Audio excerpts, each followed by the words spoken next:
सतगुरुदेव की जय।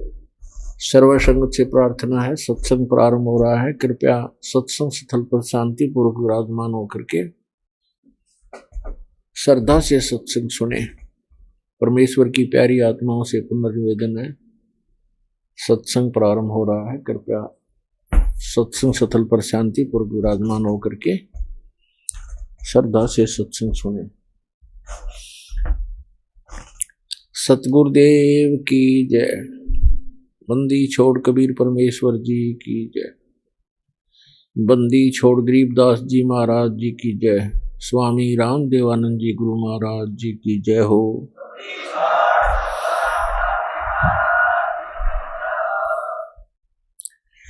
गरीब नमो नमो सतपुरुष को नमस्कार, गुरु की नहीं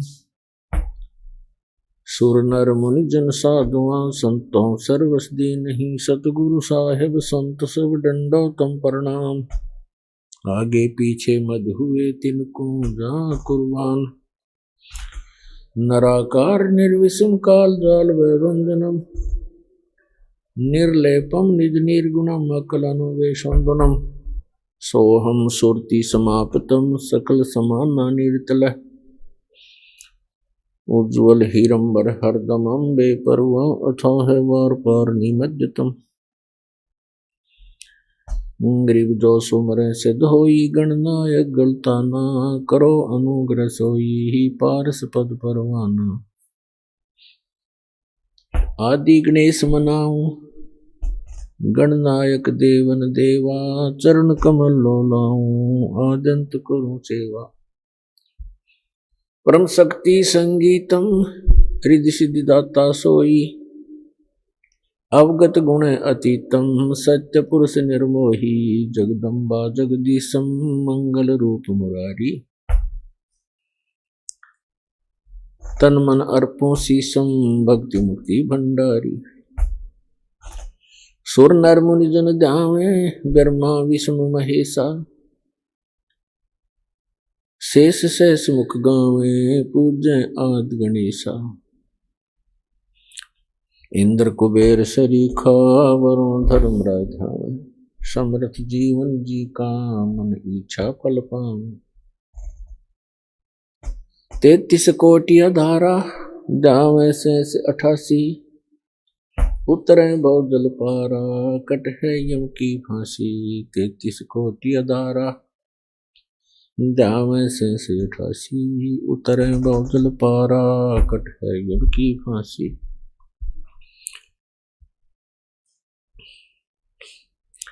कर जोरूं विनती करूं धरूं चरण पर शीश।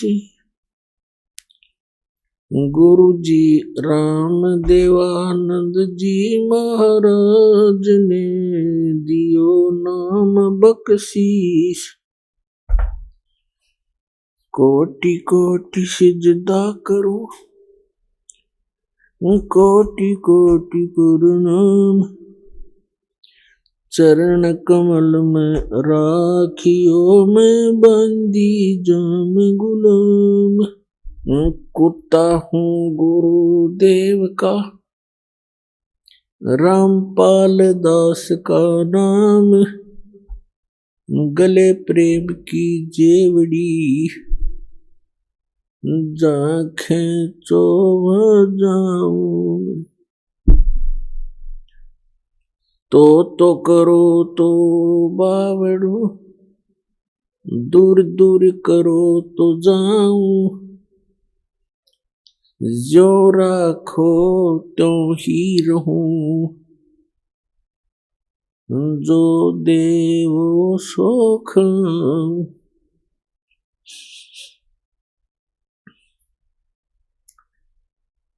परम पिता परमात्मा पूर्ण ब्रह्म सारी सृष्टि के रचनहार कुल मालिक कबीर परमेश्वर जी की असीम रजा से आप सभी पुण्यात्माएं सत्संग श्रवण करने के लिए उपस्थित हुए।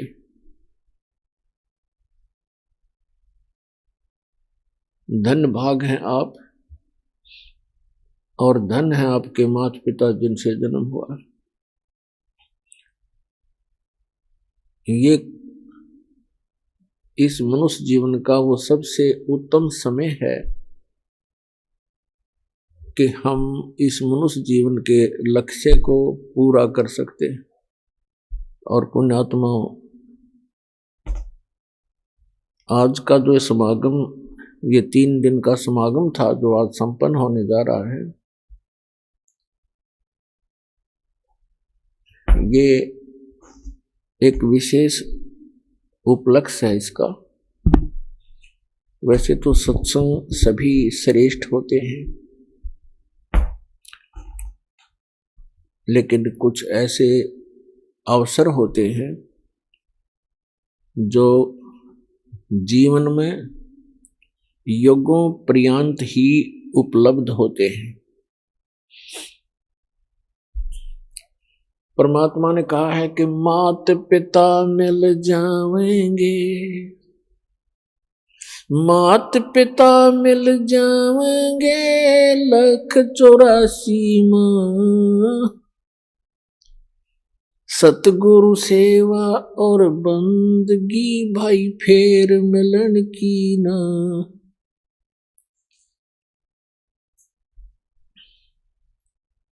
जिस भी वर्ण में, जिस भी योनि में हमारा जन्म होगा, पशु बनेंगे वहां माता पिता मिल जाएंगे, ऐसी ही ममता होगी।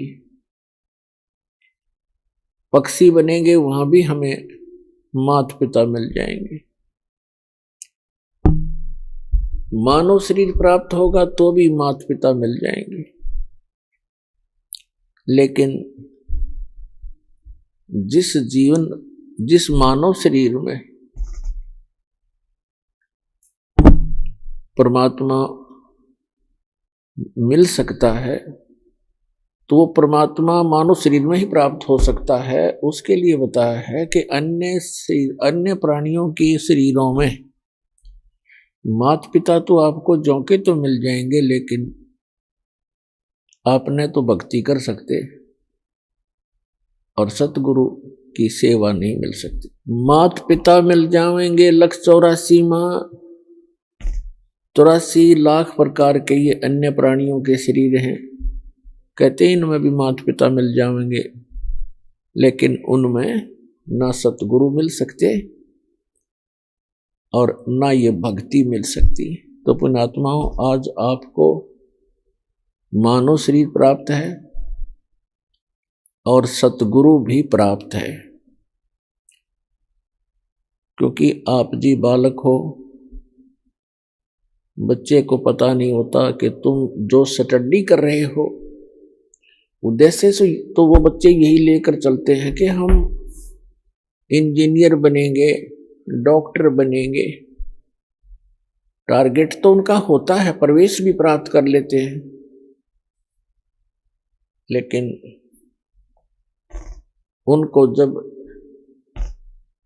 वो सफलता मिल जाती है उसके बाद उसकी उपलब्धि प्राप्त होती है।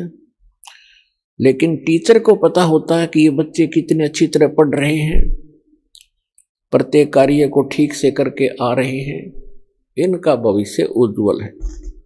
तो उनमें से वो भक्त हैं जो लगन के साथ लगे हुए हैं, सच्ची श्रद्धा से, और परमात्मा की प्रत्येक मर्यादा में रहकर चल रहे हैं। तो पुण्यात्माओं, मानुष जीवन दुर्लभ है, ये मिले न बारंबार, और जैसे तरुवर से पत्ता टूट गिरे वो फिर नहीं लगता डार। आप ऐसे भयंकर लोक में रह रहे हो और आप जी के बस की बात नहीं है। काल भगवान ने ये सुनियोजित तरीके से हम सभी को यहां जकड़ रखा है। यहां पर प्रत्येक प्राणी विवश है, एक दूसरे में मोह, संपत्ति में मोह, ये जीव के बस का नहीं, ये न त्याग सके, क्योंकि ये जितना प्रबल बता रखा है।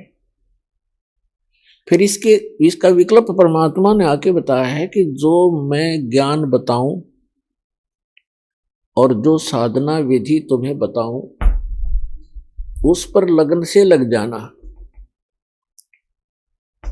और फिर परमात्मा का काम शुरू होता है। वो अपने आप आपको जो सत भक्ति कर रहा होगा, मर्यादा में रह रहा होगा, उसको आसानी से इस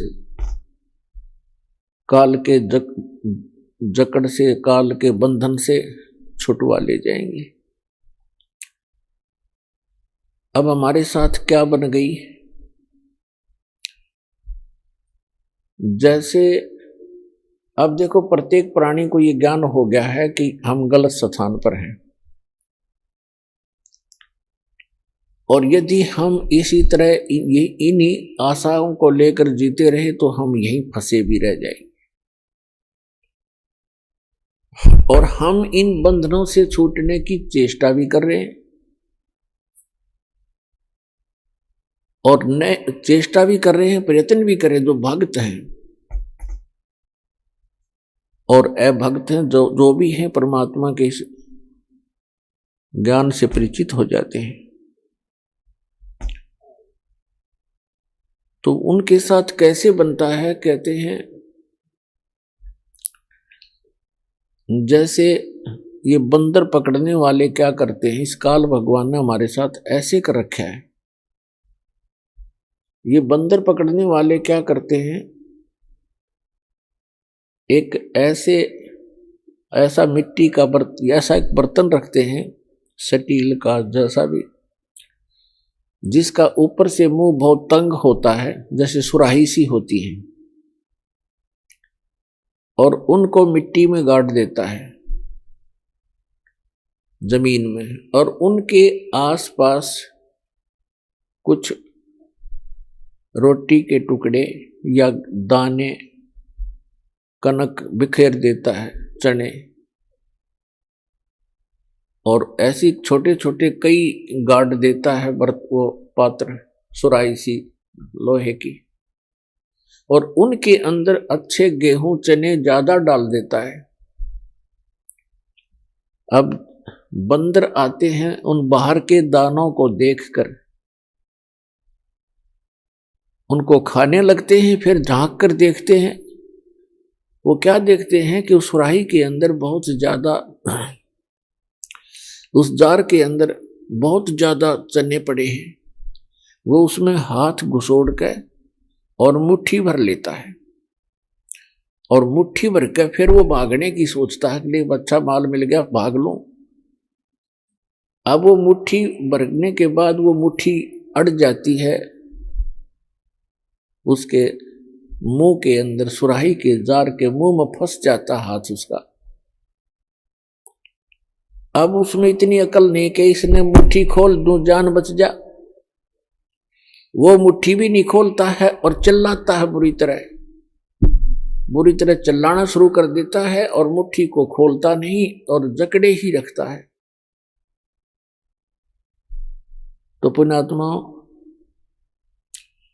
हमारे साथ ऐसी बन गई या बंदर वाली मुट्ठी हमने आप पर जकड़ रखी है। ये मेरा बेटा है या मेरी बेटी है, ये कार मेरी है या कोठी मेरी है। अब परमात्मा आके याद दिलाते हैं कि ना बेटा तेरा है, ना बेटी तेरी है, ना ये कार तेरी है, ना कोठी तेरी है। क्या बताते हैं, काया तेरी है नहीं, ये माया कहां से हो जब तेरा शरीर ही नहीं है। हर माया को अपनी कह, ये माया है राम की, अपनी कहे गंवार, जमपुर धक्के खावेगा, नाहक बह बेगार। फिर क्या बताते हैं, नंगा आया जगत में और नंगा ही तू जावे, और बीच में ख्वाबी ख्याल है ये मन माया भरमावे। अब उस बंदर वाली मुट्ठी को हम खूब जकड़े बैठे हैं, और ये हमसे छूट भी नहीं सकती, चाहे कितनी बात बनावे जीव, क्योंकि हमारी बुद्धि इतनी ही सीमित कर रखी है। आपके और हमारे बस की ये बात नहीं है। इसके लिए परमात्मा ने इसका विकल्प बताया है। जैसे वो बंदर फंस चुका था और शिकारी को पता था बंदर पकड़ने वाले को कि अब ये कहीं नहीं जाएगा, ये मूर्ख फंसा रहेगा, आराम से बैठा रहता है वो। और दूसरी स्थानों पर उसने कई जगह पर ऐसा कर रखा होता है, जाल फैला रखा होता। तो उसी समय एक व्यक्ति आया, उसने देखा कि एक बंदर ये फंस गया, मूर्ख। बोला हाथ मुट्ठी छोड़ता नहीं, मुट्ठी खोल लेगा नहीं तो ये किसी प्रकार भी नहीं निकला, और मुट्ठी छुड़वाने की चेष्टा करे मन माना बुड़का भर ले, काट ले मुंह तय। तो हमारी ऐसी दशा होगी, किसी को नो समझावे कि ये जिस संपत्ति और संतान को तू अपना मानने बैठा है, भगत ये तेरी नहीं है, इसके साथ साथ तू परमात्मा को याद कर। तो हमने खूब देखा है, हम ऐसे स्थान में जन्मे थे, वो क्या कहा करते कि भगवान के खान ने देगा, अपना करके खाना होता है, भगवान के ले रहा है। ऐसी तरह के भी लोग हमने देखे, क्योंकि ज्ञान ना होने से हम ये भाषा बोलेंगे फिर। तो उसने क्या किया उस व्यक्ति ने कि ये बोला बंदर फंस गया और ये शिकारी इसको बेचेगा, फिर कोई इसका दुरुपयोग करेगा, इसको फिर इसके साथ जो है ना अपना रोजी रोटी ले जाते हैं, गाँव में शहरों में बंदर का तमाशा दिखाते हैं, खेल दिखाते हैं, ऐसे जीव को दुखी करेगा। तो पुण्यात्मा उसने क्या किया, जैसे वो बंदर मुट्ठी फंसाए बैठा था, उसके हाथ की रेंज से दूसरे हाथ की रेंज से थोड़ी सी दूरी पर केला डाल दिया, एक केला। अब बंदर ने सोचा केला और उठा ले, और थोड़ा दूरी पर था नू, और उधर से मुट्ठी में फंस रही उसमें। अब केला ठाने की जब चेष्टा करने लगा, उसका हाथ से ध्यान हट गया, वो चने निकल गए, खड़दे ही नीचे ने उसका हाथ निकल गया और केला ठा के भाग गया। जान बची, बढ़िया चीज मिली। तो परमात्मा ने हमारे को राम नाम का केला दे दिया, इसने ठा के भाग जाएंगे, हमारा बस किया मुट्ठी छोड़नी को ना। पुण्यात्मा, ये मानुष जन्म कितना दुर्लभ है, और मनुष्य जीवन के अंदर फिर सतगुरु मिलना ये अति दुर्लभ है। श्रीमद् भगवत गीता अध्याय नंबर 7 के श्लोक नंबर 12 से लेकर 15 तक गीता ज्ञानदाता कहता है कि जो तीनों गुणों की भक्ति करते हैं, रजगुण ब्रह्मा, सतगुण विष्णु, तमगुण शिव जी, इस त्रिगुणमयी माया के द्वारा जिनका ज्ञान हरा जा चुका है, वो मेरी भक्ति भी नहीं करते। उनके बारे में कहा है कि राक्षस स्वभाव को धारण किए हुए मनुष्यों में नीच दूषित कर्म करने वाले मूर्ख मेरी साधना भी नहीं करते। ये कौन बोल रहा है? श्रीमद् भगवत गीता का ज्ञान ये काल बोल रहा है, ये ब्रह्म बोल रहा है, ये सरपुरुष बोल रहा है, और श्री कृष्ण के शरीर में प्रवेश करके बोल रहा है प्रेतवत। फिर ये कहता है 7वें अध्याय के 16 से लेकर 16, 17, 18 3 श्लोकों में कहता है जो मेरी भक्ति करते हैं वो 4 प्रकार के होते हैं, अर्थार्थी, आर्थ, जिज्ञासु और ज्ञानी। अर्थार्थी तो वो होते हैं जो धन लाभ के लिए अनुष्ठान करते हैं, धार्मिक अनुष्ठान। तो जो ब्रह्म साधना है, इन 4 प्रकार के ब्रह्म साधना करते हैं, वो धार्मिक अनुष्ठान जो करते हैं वो वेदों के मंत्रों से ही करते हैं, वो किसी अन्य ग्रंथ का सहयोग नहीं लेते। वो जैसे जय गणेश देवा कहते, इस तरह की आरती वो नहीं करते। जो ब्रह्म साधक हैं वो 4 प्रकार के हैं, उनमें से अर्थार्थी और आर्थ और जिज्ञासु ये वेदों पर विश्वास करने वाले होते हैं, और चौथा ज्ञानी। अर्थार्थी तो ये है जो हर धन लाभ के लिए कोई अनुष्ठान करता है तो वेदों के मंत्रों से ही करता कराता है। ऐसे ही अर्थ जो संकट निवारण के लिए भी वेद मंत्रों को ही आधार मानता है, उन्हीं के आधार से अनुष्ठान करता है। जिज्ञासु वो होता है जो भगवान के लिए घर से निकलता है, जैसे भी उनको संत मिलते हैं उनसे ज्ञान ग्रहण करके स्वयं वक्ता पाक जाता है, अपना जीवन नाश कर जाता है। ये तीनों व्यर्थ कर दिए। चौथा जो बताया ज्ञानी का के लिए बताया है कि जो ज्ञानी उसे कहते हैं जिसको ये पता लग गया कि मनुष्य जीवन बार बार नहीं मिलेगा और मनुष्य जीवन का मूल उद्देश्य है आत्म कल्याण करवाना और मोक्ष प्राप्ति करना। और उनको ये भी ज्ञान हो जाता है कि मोक्ष प्राप्ति केवल समर्थ भगवान, उस कंप्लीट गॉड अल्लाहु अकबर की भक्ति करने से ही संभव है, अन्य देवताओं की पूजा से नहीं। तो गीता ज्ञानदाता कहता है कि वो ज्ञानी जो हैं वो मुझे अच्छे लगते हैं, उनको मैं अच्छा लगता हूं, प्रिय हैं, क्योंकि वो मेरी भक्ति करते हैं ब्रह्म की, वो अन्य देवता में आस्था नहीं रखते। लेकिन फिर 7वें अध्याय के 18वें श्लोक में कहा है ये ज्ञानी आत्मा जिन्होंने ये सोच लिया कि मनुष्य जीवन बार बार नहीं मिलता, मोक्ष हुआ तो सफलता है इस मनुष्य जीवन की, अन्यथा नहीं है। और उनको ये भी ज्ञान हो गया कि मनुष्य जीवन बार बार नहीं मिलता और मोक्ष के लिए केवल पूर्ण परमात्मा की भक्ति ही करनी होती है, अन्य की नहीं। तो इसमें क्या बताया है कि इन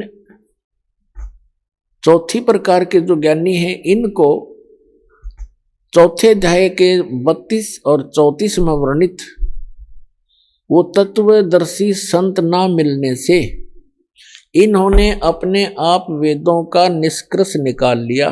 यजुर्वेद अध्याय नंबर 40 के मंत्र नंबर 15 में कहा है कि ओम कर्तु समर किलबे समर कर्तुम समर, ओम नाम का जाप काम करते करते सिमरण करो, विशेष कसक के साथ सिमरण करो और मनुष्य जीवन का मूल कर्तव्य जान के ओम का सिमरण करो। तो ये ओम नाम है ब्रह्म का और उन्होंने गलती से मान लिया उस पूर्ण ब्रह्म का, कंप्लीट गॉड का, परम अक्षर ब्रह्म का। अब कहते हैं गुरु बिन वेद पढ़े जो प्राणी, समझे न सार रहे अज्ञानी, सतगुरु बिन काहू न पाया ज्ञाना, जो थोथा बुस छड़े मूड किसाना। सतगुरु बिन काहू न पाया ज्ञाना और जो थोथा बुस छड़े मूड किसाना, गुरु बिन वेद पढ़े जो प्राणी, समझे न सार रहे अज्ञानी। अब ये जितने भी ऋषि महर्षि आज तक हुए हैं ये कंप्लीटली अज्ञानी थे, इनको तत्वदर्शी संत वो गुरु नहीं मिले। जो यजुर्वेद अध्याय नंबर 40 के मंत्र नंबर 10 में कहा है वेद ज्ञानदाता वही है जो गीता ज्ञानदाता ब्रह्म है, सरपुरुष है। उसमें लिखा हुआ है कि कुछ तो परमात्मा के विषय में कहते हैं वो संभवात माने जन्म लेकर आने वाला श्री राम, श्री कृष्ण या अन्य जो 8 या 24 अवतार बताए गए हैं, 9 या 10 24 अवतार बताए गए उन्होंने ऐसे आता है। और कुछ मानते हैं असंभवात वो जन्म नहीं लेता, उत्पन्न होता ही नहीं, अर्थात वो अजन्मा है, निराकार है, कुछ ऐसा बोलते हैं। उसके विषय में कहा है कि परमात्मा साकार है, निराकार है या जन्म लेता है नहीं लेता है, वो कैसा है उसकी जानकारी तत्वदर्शी संत धीराणाम लिखा उसमें, धीराणाम जिनका ज्ञान स्थिर हो तत्वदर्शी संत बताते हैं, उनसे सुनो, उनसे सुनो। इनकी बुद्धि पर पत्थर पड़ गए कि वेद ज्ञानदाता तो कहता है कोई और है तत्वदर्शी संत है जो इन वेदों से हटकर ज्ञान देगा,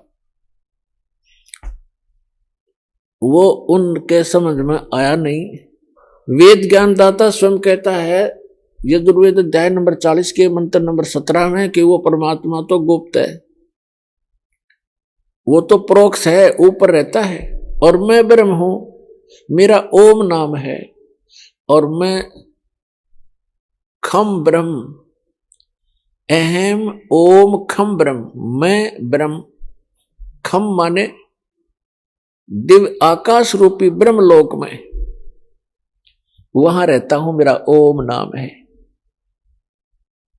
तो पुण्यात्मा, इसलिए परमेश्वर ने कहा अपने सूक्ष्म वेद में, भाई गुरु बिन काहू न पाया ज्ञाना, जो थोथा बुस छड़े मूड किसाना, गुरु बिन वेद पढ़े जो प्राणी, समझे न सार रहे अज्ञानी। तो ये सभी अज्ञानी थे आज तक के जितने ऋषि महर्षि मंडलेश्वर, केवल उन महापुरुषों को छोड़कर जिनको परमात्मा प्राप्त हुआ, और परमात्मा उनके प्रयत्न से प्राप्त नहीं हुआ,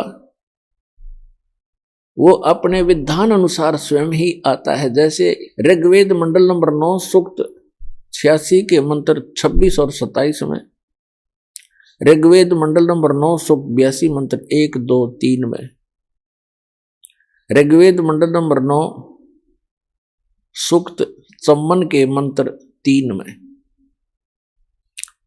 ऋग्वेद मंडल नंबर 9 सूक्त 20 मंत्र 1 में, ऋग्वेद मंडल नंबर 9 सूक्त 96 मंत्र 16 से लेकर 20 में, ऋग्वेद मंडल नंबर 9 सूक्त 94 94 के मंत्र 1 में, ऋग्वेद मंडल नंबर 9 सूक्त 95 के मंत्र नंबर 2 में, ऋग्वेद मंडल नंबर 9 सूक्त 1 मंत्र 8 और 9 में, और भी अनेकों स्थानों पर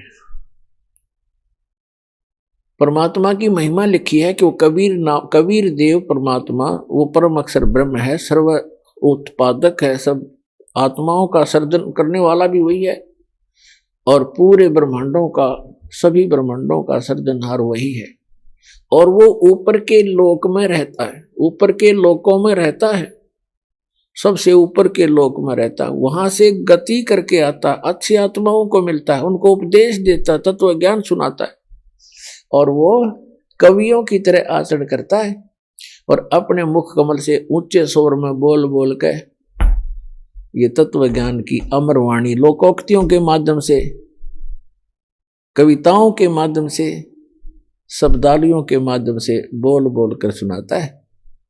वो कवियों की तरह आचरण करता है, और एक प्रसिद्ध कवि की भी उपाधि प्राप्त करता है। लोग कविताओं से बोलने के कारण, कविताओं के माध्यम से, दोहों शब्दावलियों के माध्यम से तत्व ज्ञान प्रचार करने के कारण वो एक कवि, प्रसिद्ध कवियों में से भी एक कवि कहलाता है, लेकिन वो होता है परमात्मा।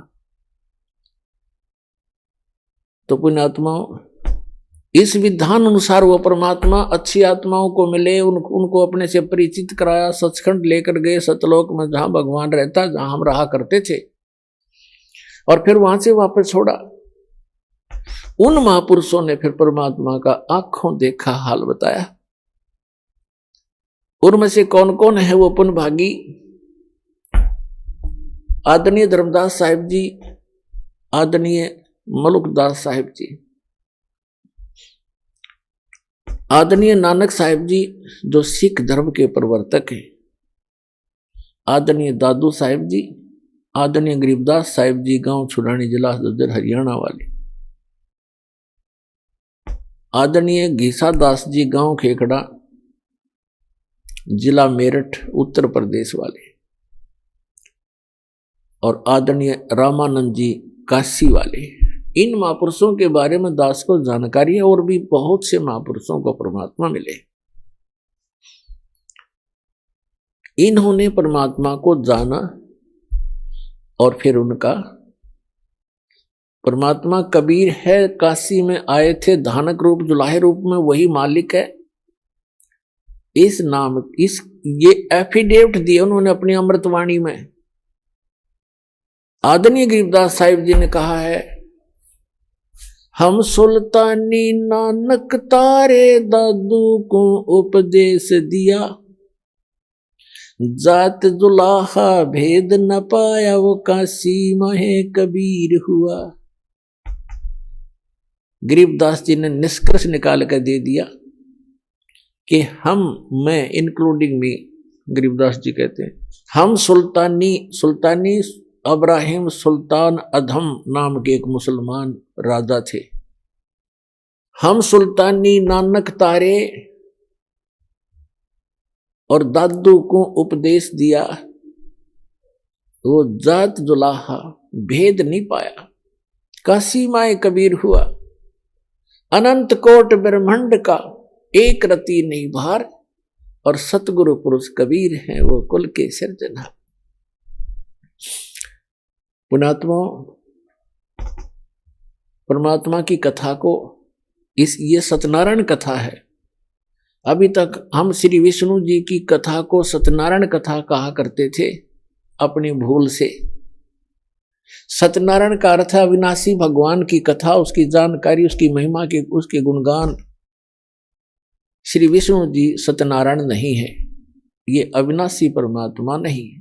श्रीमद् देवी भागवत के तीसरे स्कंद में 123 पृष्ठ पर गीता प्रेस गोरखपुर से प्रकाशित सचित्र मोटा टाइप केवल हिंदी में विष्णु जी स्वयं स्वीकार करते हैं कि मैं, ब्रह्मा और शंकर, हम तीनों अविनाशी नहीं है, हम नित्य नहीं है। हमारा तो आविर्भाव अर्थात जन्म और तिरोभाव माने मृत्यु, हमारा तो जन्म और मृत्यु होता है। तो पुण्यात्मा, आप ये सत्यनारायण कथा सुन रहे हो, विश्व में एक सत्यनारायण कथा आपको इस सतलोक आश्रम के अतिरिक्त कहीं नहीं मिलेगी। सत्यनारायण की कथा सत्संग कहलाता है, यानी सच्चे भगवान की कथा, उसका कंप्लीट स्पिरिचुअल नॉलेज, इसको सत्संग कहते हैं। और ये विश्व में किसी के पास नहीं है। तो सौभाग्य आपका जो परमात्मा के कितने प्यारी आत्मा हो आप, जिनके लिए युगों से भटक रहे हैं वो परमपिता।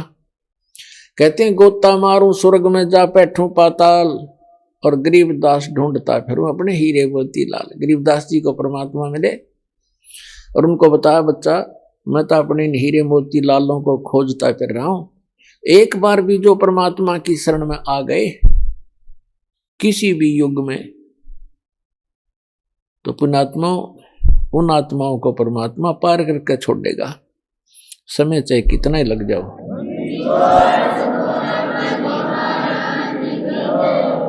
जो जन मेरी शरण है ताका हूं मैं दास, और गेल गेल लाग्या फिरूं जब तक धरती आकाश। कहते एक बार जो मेरी शरण में आ गया और मेरे परम संत से नाम लेकर के भक्ति प्रारंभ कर दी, फिर वो चाहे विचलित भी हो गया, काम तो बढ़ गया उसका, क्योंकि जन्म घने और हो जाएंगे, फिर बाद में विरानमाटी घनी हो जाएगी, लेकिन वो समर्थ, वो जुबान का पक्का है, उसका कानून कभी डगमग नहीं होता, उसका नियम अटल है, वो अपने नियमानुसार फिर भी हमारे पीछे पीछे भटकता ही रहता है। तो यहाँ जो दास आज आपको बताना चाह रहा है कि मनुष्य जीवन इतना कीमती है। जो प्रसंग चल रहा था कि ये ज्ञानी आत्मा है तो नेक उद्धार है। गीता अध्याय नंबर 7 के श्लोक नंबर 18 में कहा, ये ज्ञानी आत्मा सभी की सभी उद्धार हैं, लेकिन ये इनको तत्वदर्शी संत न मिलने से ये मेरे वाली अनुत्तम अश्रेष्ठ गति में ही स्थित रहे। अरिन अज्ञानी अनुवादकर्ताओं ने, श्रीमद् भगवद गीता के अनुवादकर्ताओं ने अनुत्तम का अर्थ कर दिया अति उत्तम, सर्वश्रेष्ठ। अरे तेरा गजब है ये। बैड, अंग्रेजी के अंदर एक बैड शब्द है, बैड, और कहीं भी लिखा हो, छोटा सा बालक भी बता देगा बैड माने बुरा, खराब, अश्रेष्ठ। और बैड का अर्थ कोई गुड कर देता, वेरी गुड कर देता है, तो वो महामूर्ख व्यक्ति है। बैड शब्द कहीं पर भी लगा हो उसका अर्थ बैड ही होगा, बुरा ही होगा। तो पुण्यात्मा, सौभाग्य आपका, दास को यह बुद्धि दी उस परम पिता कबीर भगवान ने, और आपको ये तत्व ज्ञान प्राप्त हुआ। प्रसंग चल रहा है कि वो क्या बताना चाहता है गीता ज्ञानदाता, कि ये ज्ञानी चार प्रकार के व्यक्ति मेरी भक्ति करते हैं। तीन तो रिजेक्ट कर दिए, जैसे अर्थार्थी, आर्थ, जिज्ञासु और ज्ञानी को उत्तम मानना उसने, कि वो अच्छा है, मुझे प्रिय है, मैं उसको प्रिय हूं। लेकिन वो भी मेरे वाली यानी ब्रह्म तक की साधना, इससे मिलने वाली अनुत्तम गति, अश्रेष्ठ स्थिति में ही स्थित है। अनुत्तम क्यों कहा इसने? अपनी गति को भी अनुत्तम क्यों कहा? गीता अध्याय नंबर 4 के श्लोक नंबर 5 और 9 में, गीता अध्याय नंबर 2 के श्लोक नंबर 12 में, गीता अध्याय नंबर 10 के श्लोक नंबर 2 में, ये गीता ज्ञानदाता स्वयं कहता है, अर्जुन तेरे और मेरे बहुत जन्म हो लिए, तू नहीं जानता, मैं जानता हूं। गीता अध्याय नंबर 8 के श्लोक नंबर 13 में कहता है, अर्जुन ओम इति एकाक्षरम ब्रह्म व्यवहारण माम अनुस्मरण ये प्रियाति तजन देहम सयाति परमाम गति। मुझ ब्रह्म का केवल एक ओम मंत्र है, नथिंग एल्स। और इसकी साधना उच्चारण करके जाप करता हुआ जो अंतिम श्वास तक भी इसका जाप करता हुआ शरीर छोड़कर जाता है, ओम से मिलने वाली परम गति को प्राप्त होता है। ओम से मिलने वाली परम गति क्या है? ब्रह्मलोक प्राप्त होता है। यजुर्वेद अध्याय नंबर 40 के मंत्र नंबर 17 में स्पष्ट कहा है वेद ज्ञानदाता ने कि वो परमात्मा तो प्रोक्ष है, ऊपर रहता है, गुप्त है, और मैं ब्रह्म हूं, और मैं ऊपर दिव्य लोक ब्रह्म, दिव्य आकाश रूपी ब्रह्म लोक में रहता हूं। श्री देवी भागवत के अंदर, श्री देवी पुराण में 7वें स्कंद में 562 से 63-64 पृष्ठ तक, 563-564 तक ये स्पष्ट किया है। हिमालय को ज्ञान देते हुए श्री देवी जी कह रही है कि राजा हिमालय, उस परमात्मा के विषय में जानकारी बताती हूं मैं। उसका ओम नाम है, और उस ओम नाम को का जाप करके ब्रह्मलोक की प्राप्ति कर लेता है, ब्रह्म को प्राप्त होता है, और वो ब्रह्म ऊपर दिव्य आकाश रूपी ब्रह्मलोक में रहता है वो ब्रह्म। और तुम्हारा कल्याण हो, ओम नाम का जाप करो, ब्रह्म पाने का उद्देश्य रखो, वो ब्रह्मलोक में रहता है वो ब्रह्म। तो पुण्यात्मा, ओम नाम के जाप से ब्रह्मलोक प्राप्ति होती है। श्रीमद् भगवत गीता अध्याय नंबर 8 के श्लोक नंबर 16 में कहा कि अर्जुन, ब्रह्मलोक में गए हुए प्राणी भी पुनरावृत्ति में है। 8वें अध्याय के 13वें श्लोक में अपनी साधना का मंत्र बताते हैं कि इसके अतिरिक्त कोई मंत्र नहीं है, उसके अतिरिक्त कोई नाम जाप कराते हैं। कौन कौन से? ओम नमः शिवाय, ओम भगवते वासुदेव नमः आदि आदि ये मंत्र नहीं है, क्योंकि ये श्रीमद् भगवत गीता में नहीं लिखे हैं। 8वें अध्याय के 5 और 7 में ये खुद कहता है कि अर्जुन, मेरी भक्ति कर, मुझे ही प्राप्त होगा, लेकिन युद्ध करना पड़ेगा, यह शांति नहीं हो सकती। 17वें अध्याय के 23वें श्लोक में कहा कि उस परम अक्षर ब्रह्म, गीता अध्याय नंबर 8 के श्लोक नंबर 1 में अर्जुन ने पूछा कि आप जी ने जो 7वें अध्याय के 29वें श्लोक में बताया है कि तत्ब्रह्म को जान के और सारे अध्यात्म स्पिरिचुअल नॉलेज से, कंप्लीट स्पिरिचुअल नॉलेज, संपूर्ण अध्यात्म ज्ञान से परिचित और सभी कर्मों से परिचित प्राणी केवल जरा और मरण के इस संकट से छूटने का प्रयत्न करता है। जरा माने बुढ़ापा, बुढ़ापे का दुख, मरण माने मृत्यु का कहर। ये दोनों दुख यहाँ पर कंपलसरी। तो जिसको ये ज्ञान हो जाता है, जो तत्वदर्शी संत की शरण में चले जाते हैं, उनको तो संपूर्ण अध्यात्म ज्ञान प्राप्त हो जाता है। फिर वो केवल उस तत्ब्रह्म से परिचित हो जाते हैं, तत्ब्रह्म से और सारे अध्यात्म ज्ञान से, सब कर्मों से। जैसे कोई किसी से कोई धोखा करेगा तो उसका फल भोगना पड़ेगा, चोरी करेगा तो वो देना पड़ेगा, उसके गधा बनकर देना पड़ेगा। तो ये कर्मों से परिचित हो जाने के उपरांत प्राणी गलती नहीं करेगा, भूखा रह सकता है। तो फिर क्या बताया है कि अर्जुन ने पूछा 8वें अध्याय के प्रथम मंत्र में, वे किम तत्ब्रह्म, वो तत्ब्रह्म क्या है। 8वें अध्याय के 3रे श्लोक में गीता जी में गीता ज्ञानदाता कहता वो परम अक्षर ब्रह्म है, यानी गीता ज्ञानदाता से अन्य है। श्रीमद् भगवत गीता अध्याय नंबर 1 से लेकर 4 और 16 और 17 में परमात्मा की परिभाषा कोड वर्डों में बहुत कुछ डिफाइन है, वर्णित है। उल्टा लटका हुआ संसार रूपी वृक्ष है, ऊपर को जड़ तो पूर्ण परमात्मा है, उसका तना अक्षर पुरुष है, उसमें से एक मोटी डार निकलती है, वो सरपुरुष जानो, और उसकी 3 शाखा है, वो रजगुण ब्रह्मा, सतगुण विष्णु, तम गुण शिव जी और पात रूप संसार। ये परमात्मा ने आके बताया कि अक्षर पुरुष एक पेड़ है, सरपुरुष वा की डार और तीनों देवा शाखा है, ये पात रूप संसार।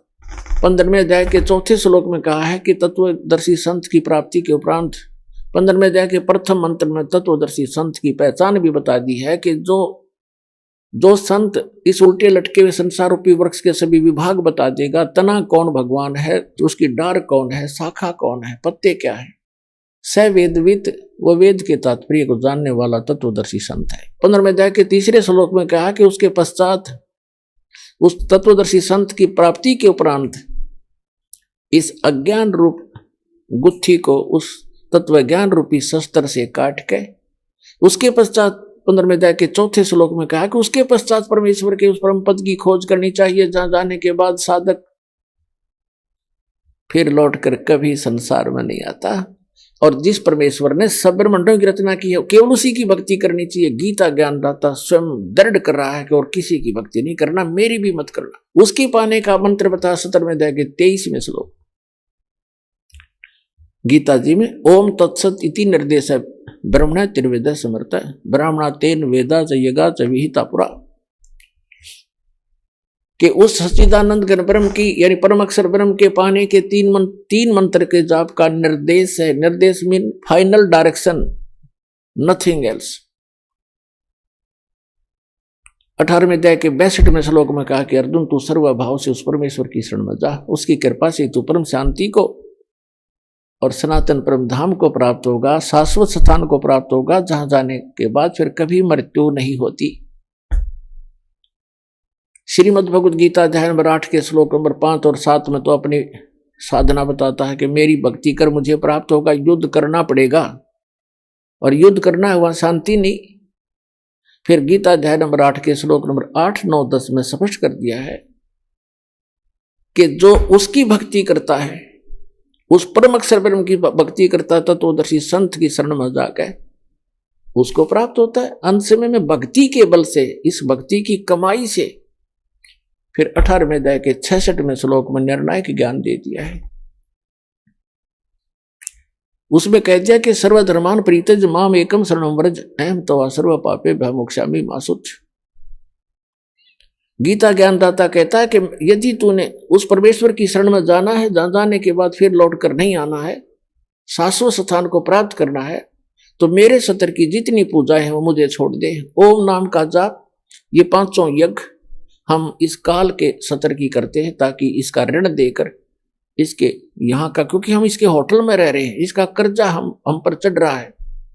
पहले हम क्या गलती करते रहे, ऋषि बनकर ओम नाम का जाप करते, यज्ञ करते कराते हम ब्रह्मलोक में चले जाते, वहां इसका होटल है, वहां 25% चार्ज लेता, हमारे से सुविधा सारी दे देता, नाचने गाने सारे गंदे कर्म जो कहीं पृथ्वी पर ना उपलब्ध हो वहां होते हैं।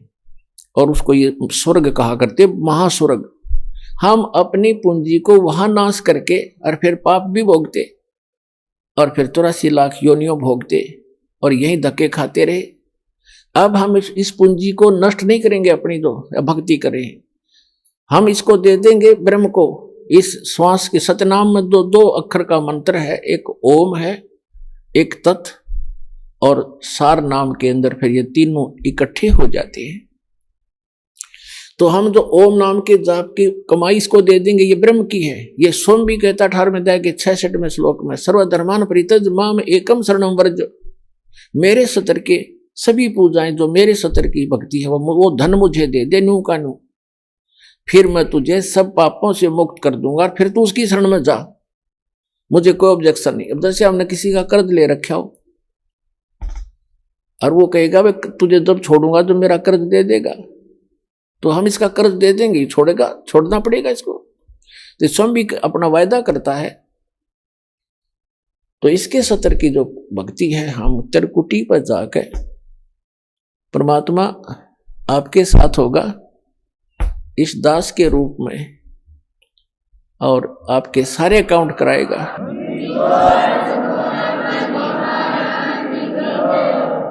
और वहां पर आपके एडवोकेट का काम करेगा परमात्मा इस दास के रूप में। और ये सारे मंत्र बोल बोल सुनाओगा वहां जाकर धर्मराज के दरबार में कि लो जी, आपके विधान में है सर्वधर्मान परित्यज्य माम एकम शरणम व्रज, उसके सतर की ये पूंजी पकड़ो। फिर वो बोलते नहीं, उनको विवश होकर के वह पूंजी जमा करनी पड़ती है, क्योंकि लीगल एडवाइजर साथ होता है, वो होता है भगवान खुद ही, और उनको मालूम हो जाता है। तो इस प्रकार पुण्यात्माओं, किसी भी ऑफिस में आप जाते हो और आपका एडवोकेट साथ हो, तो वो आधे वैसे डिप्रेस हो जाते हैं कि जानकार आदमी है, वो अटपट करोगे तो तुम्हारी फिर बात बिगड़ जाएगी। तो इसलिए गुरु की आवश्यकता आपको अंतिम श्वास तक पड़ेगी। और गुरु पूरा हो, पूरा गुरु हो, उस परमात्मा से परिचित हो, उसका कृपा पात्र हो, तो वो दास इस पृथ्वी पर आज के दिन करीब अपना डगमग ना होना। तो प्रसंग चल रहा था, वहीं आते हैं फिर 8वें अध्याय के 8, 9, 10 में कहा कि उस भक्ति के बल से तू उस परमात्मा की शरण में, जो उसकी भक्ति करता उसके पास चला जाएगा। और 8वें अध्याय के 5 और 7 में कहा कि मेरी भक्ति करेगा तो मुझे प्राप्त होगा, इसमें कोई शंका नहीं। अपने आत्मा जो प्रसंग चल रहा था, हम फिर आते हैं 7वें अध्याय के 18वें श्लोक में गीता जी में। इसमें इसने बताया कि मेरी साधना जो करते हैं वो भी अनुत्तम घटिया गति में सचित हैं।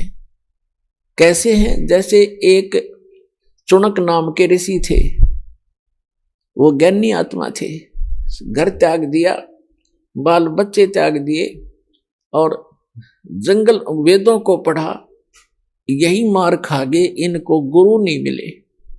और परमात्मा आए, जैसे कबीर परमात्मा थे और सिंपल भाषा बोला करते, और ये संस्कृत के ज्ञाता थे, मात्राओं मोड़ दे रहे कि कबीर साहब ने तो शुद्ध उच्चारण भी नहीं आता, कबीर साहब संस्कृत नहीं जानते।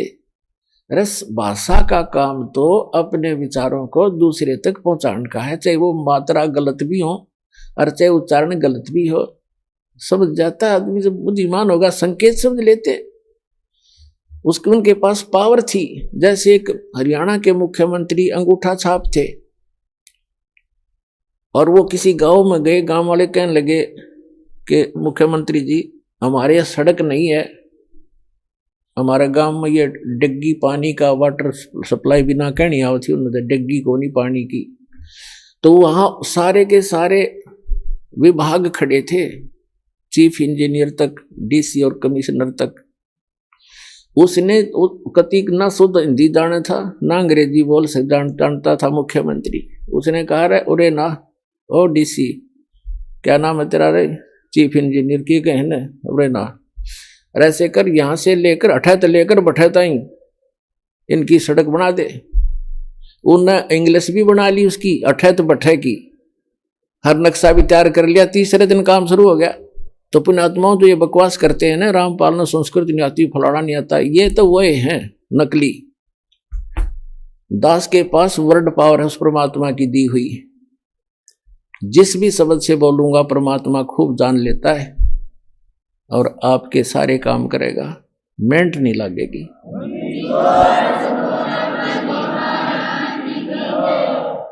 तो कहने का भाव दास का जो है वो इस, तो इनके वो चणुक नाम का एक ऋषि था, उसका यह बात समझ में ना आई, क्योंकि उनको गुरु नहीं मिला। और गुरु मिले, कहते चारों युग में मेरे संत पुकारे और कोक कहा हम हेल रे, हीरे माणिक मोती बरसे ये जग चुगता ढेल रे। परमात्मा कहते हैं हम चारों युग में आका आवाज लगाई, जगह जगह खड़े होकर चौराहों पर, और कहते हैं अब हम तत्व ज्ञान रूपी और सत भक्ति सतमंत्र रूपी लालों की वर्षा कर रहे हैं। लेकिन ये भोली आत्मा लालों को ठोकर मार के और कौड़ी इकट्ठी करने में, कंकर पत्थर इकट्ठे करने में लगे हुए हैं, जो इनको कोई मूल्य नहीं देंगे। कहते हैं पर भी लेन जात है दुनिया, हमरा ज्ञान किने ना सुनिया। ये जाते हैं वो तालाब में नहाने के लिए, पर भी लेने के लिए है। और वहां उस हमने देखे, ये एक जींद के पास में पिंडारा गांव है, पिंडारा, और उसमें एक जोड़ है तालाब, और उसमें नहाने जाते हैं कल्याण के लिए, उसको पिंडारा तीर्थ कहते हैं। वहां देखा हमने ऐसा जल उसका गर्मियों में, उसमें गधा भी ना बढ़े। और ये श्रद्धालु उसमें लौटे, थोड़ा सा पानी लेके न्यू करें, वो पानी घना था नहीं, सारे नुला के कल्याण हो जाएगा, क्योंकि मोक्ष के लिए भटक रही है आत्मा। तो परमात्मा कहते हैं पर भी लेन जात है दुनिया, हमरा ज्ञान किन्हें ना सुनिया।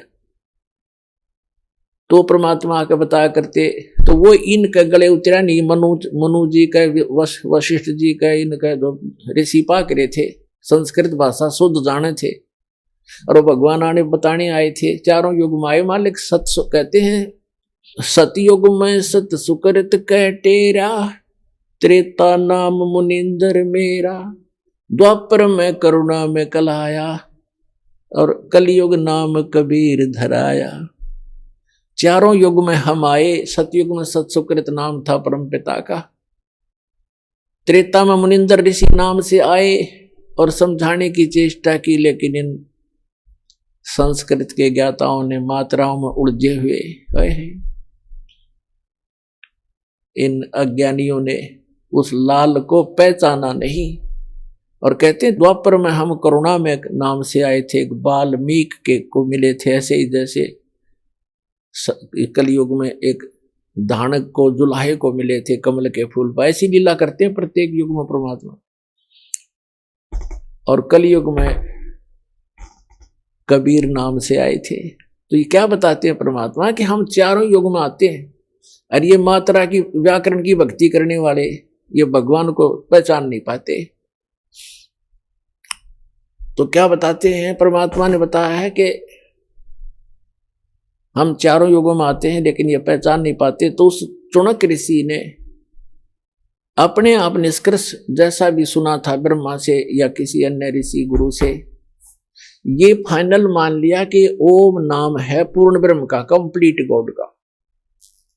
और उसके साथ साथ एक समय जब ब्रह्मा जी कमल के फूल पर इस काल ने धोखे से बैठा दिए, उससे पहले का उसका जीवन ब्रह्मा जी को कुछ नहीं मालूम है, कैसे जन्म हुआ, कहां से आ गया। कमल के फूल के ऊपर वो बैठा पाया, तब उसने सोचा सब पानी ही जल है, अब यहां मैं कैसे उत्पन्न हो गया। तो आकाशवाणी कर दी इस काल भगवान सरपुरुष ने, इनके पिता ने क्या कहा कि तप करो तप करो। 1000 वर्ष तक ब्रह्मा जी ने तप किया, फिर कहा सृष्टि करो। अब उनकी बैटरी चार्ज कर दी सिद्धियों से, तब से सिद्धियां आती हैं, और सिद्धियों से यहाँ के जंतर मंत्र इसी को, इन्हीं खिलौनों से खेल कर प्रसन्न है। उसमें सिद्धियां आ गई तप करने से, और उसको फिर ये ब्रह्मा की पदवी दे दी, जिसके अंदर ऐसा गुण भर रखा था। इन सिद्धियों से और स्पीड से घूमते चलते हैं वो गुण की रेज। ऐसी टेक्निक है इसकी, आध्यात्मिक टेक्निक। तो कहने का भाव ये है कि ब्रह्मा जी ने गलती से उस आकाशवाणी को भी पूर्ण परमात्मा का आदेश मान लिया और वही सभी ढंढोरा पीट दिया अपने वंशजों को, इन ब्राह्मणों को या ऋषियों को। तो फिर क्या हुआ कि पूरे के पूरे ऋषियों में एक ये लोक वेद बन गया कि भगवान की आकाशवाणी है तप करो। और वेदों में कहीं तप नहीं लिखा, ना गीता में। जो तप करते हैं उनको तो दुष्ट लिखा है 17वें अध्याय के 5 और 6, 7 मंत्र में गीता जी में, कि जो शास्त्र विधि को त्याग कर जो मनमाना घोर तप को तपते हैं वो दुष्ट लोग मुझे भी दुखी करते हैं, और जितने भी कमलों के अंदर बैठे हुए जो देव हैं उनको भी दुख देने वाले होते हैं, उनको राक्षस समझना। लेकिन ये अबू जी इनका काम करी नहीं, इन्होंने तप वहां से ले लिया। ओम नाम का जाप यजुर्वेद अध्याय नंबर 40 के मंत्र नंबर 15 से सेलेक्ट कर लिया। कहीं की ईंट और कहीं का रोड़ा। अब टुणक ऋषि ने साधना शुरू की, जैसे ये करते ही रहे हैं। और गीता अध्याय नंबर 11 के श्लोक नंबर 32 में ये कहता, अर्जुन मैं काल हूं और सबको नष्ट करने के लिए प्रवृत्त हुआ हूं। 11वें अध्याय के 47-48 में इसने कहा कि अर्जुन ये मेरा वास्तविक रूप है, मैं ऐसा हूं, ये है मेरा स्वरूप, और इसके दर्शन तेरे अतिरिक्त पहले किसी ने नहीं किए, ना आगे कोई कर सकता, और ना कोई जप से, ना तप से, ना वेदों वर्णित विधि से, ना कोई किसी यज्ञ से मेरे दर्शन, इस रूप के दर्शन नहीं कर सकता, अर्थात ब्रह्म प्राप्ति नहीं हो सकती। और इन्होंने ओम नाम का जाप जपया, वो इस ब्रह्म का सरपुरुष का ही है। 8वें अध्याय के 13वें श्लोक में गीता जी में स्वयं कहता है, ओम इति एकाक्षरम ब्रह्म विहरण माम अनुस्मरण ये प्रयाति तदंदेहम स याति परमाम गतिम। तो इन्होंने इस ओम नाम का जाप किया, और ये 11वें अध्याय के 47-48 में इनका कल काम करी नहीं। गीता जी में जो कहता है मेरी प्राप्ति, मेरे इस रूप का दर्शन, अर्थात मेरी प्राप्ति, ब्रह्म प्राप्ति, ना वेदों वर्णित विधि से, न जप से, न तप से, न किसी यज्ञ से किसी प्रकार भी नहीं हो सकती। तो जिस कारण से इन्होंने हठ योग भी किए, ओम नाम के जाप भी किए, समाधिस्थ भी हुए। तो ये कैसा करता है, ये जैसे कोई भी साधक साधना करने लगा, उनको मिसगाइड करने के लिए किसी को तो शंकर भगवान के रूप में दर्शन दे दिए अपने पुत्र के रूप में। तो उस ऋषि ने मान लिया कि ये जो शंकर भगवान है ये काल का पुत्र है, तमोगुण, ये ताम इनके पास रहता है ऋषियों के। तो उन्होंने मान लिया ये है भाई परमात्मा। मैंने समाधि ला कर खूब देख लिया, समाधि दशा में मुझे इसके दर्शन, और वो देखा था काल, उसने कस प्रतिज्ञा कर रखी है कि मैं अपने वास्तविक रूप में कभी किसी को दर्शन नहीं दूंगा। गीता अध्याय नंबर 7 के श्लोक नंबर 24-25 में स्पष्ट कर रहा है कि ये मूर्ख जन समुदाय मुझे अव्यक्ति को, अव्यक्तम को व्यक्तिम आपनम मनन्ते अबुधा, मैं अव्यक्त रहता हूं, अपनी योग माया से छुपा रहता हूं, कभी किसी के समक्ष नहीं आता। ये मेरा अटल घटिया नियम है, अविनाशी नियम है। और ये मूर्ख मुझे कृष्ण मान रहे होंगे व्यक्ति। अब श्री कृष्ण तो सामने खड़ा था, वो कैसे कहता मैं छुपा रहता हूं। इसे सिद्ध है, उसमें वो काल बोल रहा था। तो उसने, तो ये ऐसी लीला करता है। तो इसने प्रतिज्ञा कर रखी है, ये मेरी अटल प्रतिज्ञा है, इसलिए ये किसी को विष्णु के रूप में दर्शन दे देता समाधि दशा में। वो विष्णु जी को फाइनल गॉड मान कर उसकी महिमा बना दी अपने आत्मा। अब जैसे प्रतिमाएं बनाई गई हैं, ये ऋषियों ने समाधि लगाई, और समाधि में जिसको भी जिस रूप में दर्शन मिले उसने उसी मिट्टी की मूर्ति उसी बना दी। आगे चल के ये मूर्ति एक परंपरा बन गई। तो इन्होंने ब्रह्मा विष्णु महेश की मूर्तियां बनाई, इन्हीं के दर्शन हुए इनको, किसी को ब्रह्मा के रूप में दर्शन दे दिए। इस प्रकार ये सबको विचलित करके रखता है। तो कहने का भाव ये है, इन ऋषियों ने परमात्मा के दर्शन नहीं हुए, फिर भी ये घुमा फिरा कर ये कहते हैं कि वेदों में परमात्मा तो निराकार लिखा है, ये जो दिखाई देता है ये परमात्मा नहीं हो सकता।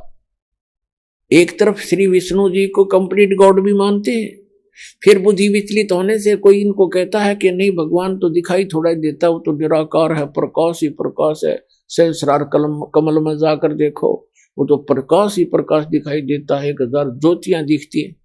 तो फिर ये वहां डगमग हो गए सचमुच। तो इनको ये निष्कर्ष निकाल ही नहीं सके क्योंकि इनकी साधना व्यर्थ थी, इनकम्प्लीट स्पिरिचुअल नॉलेज था।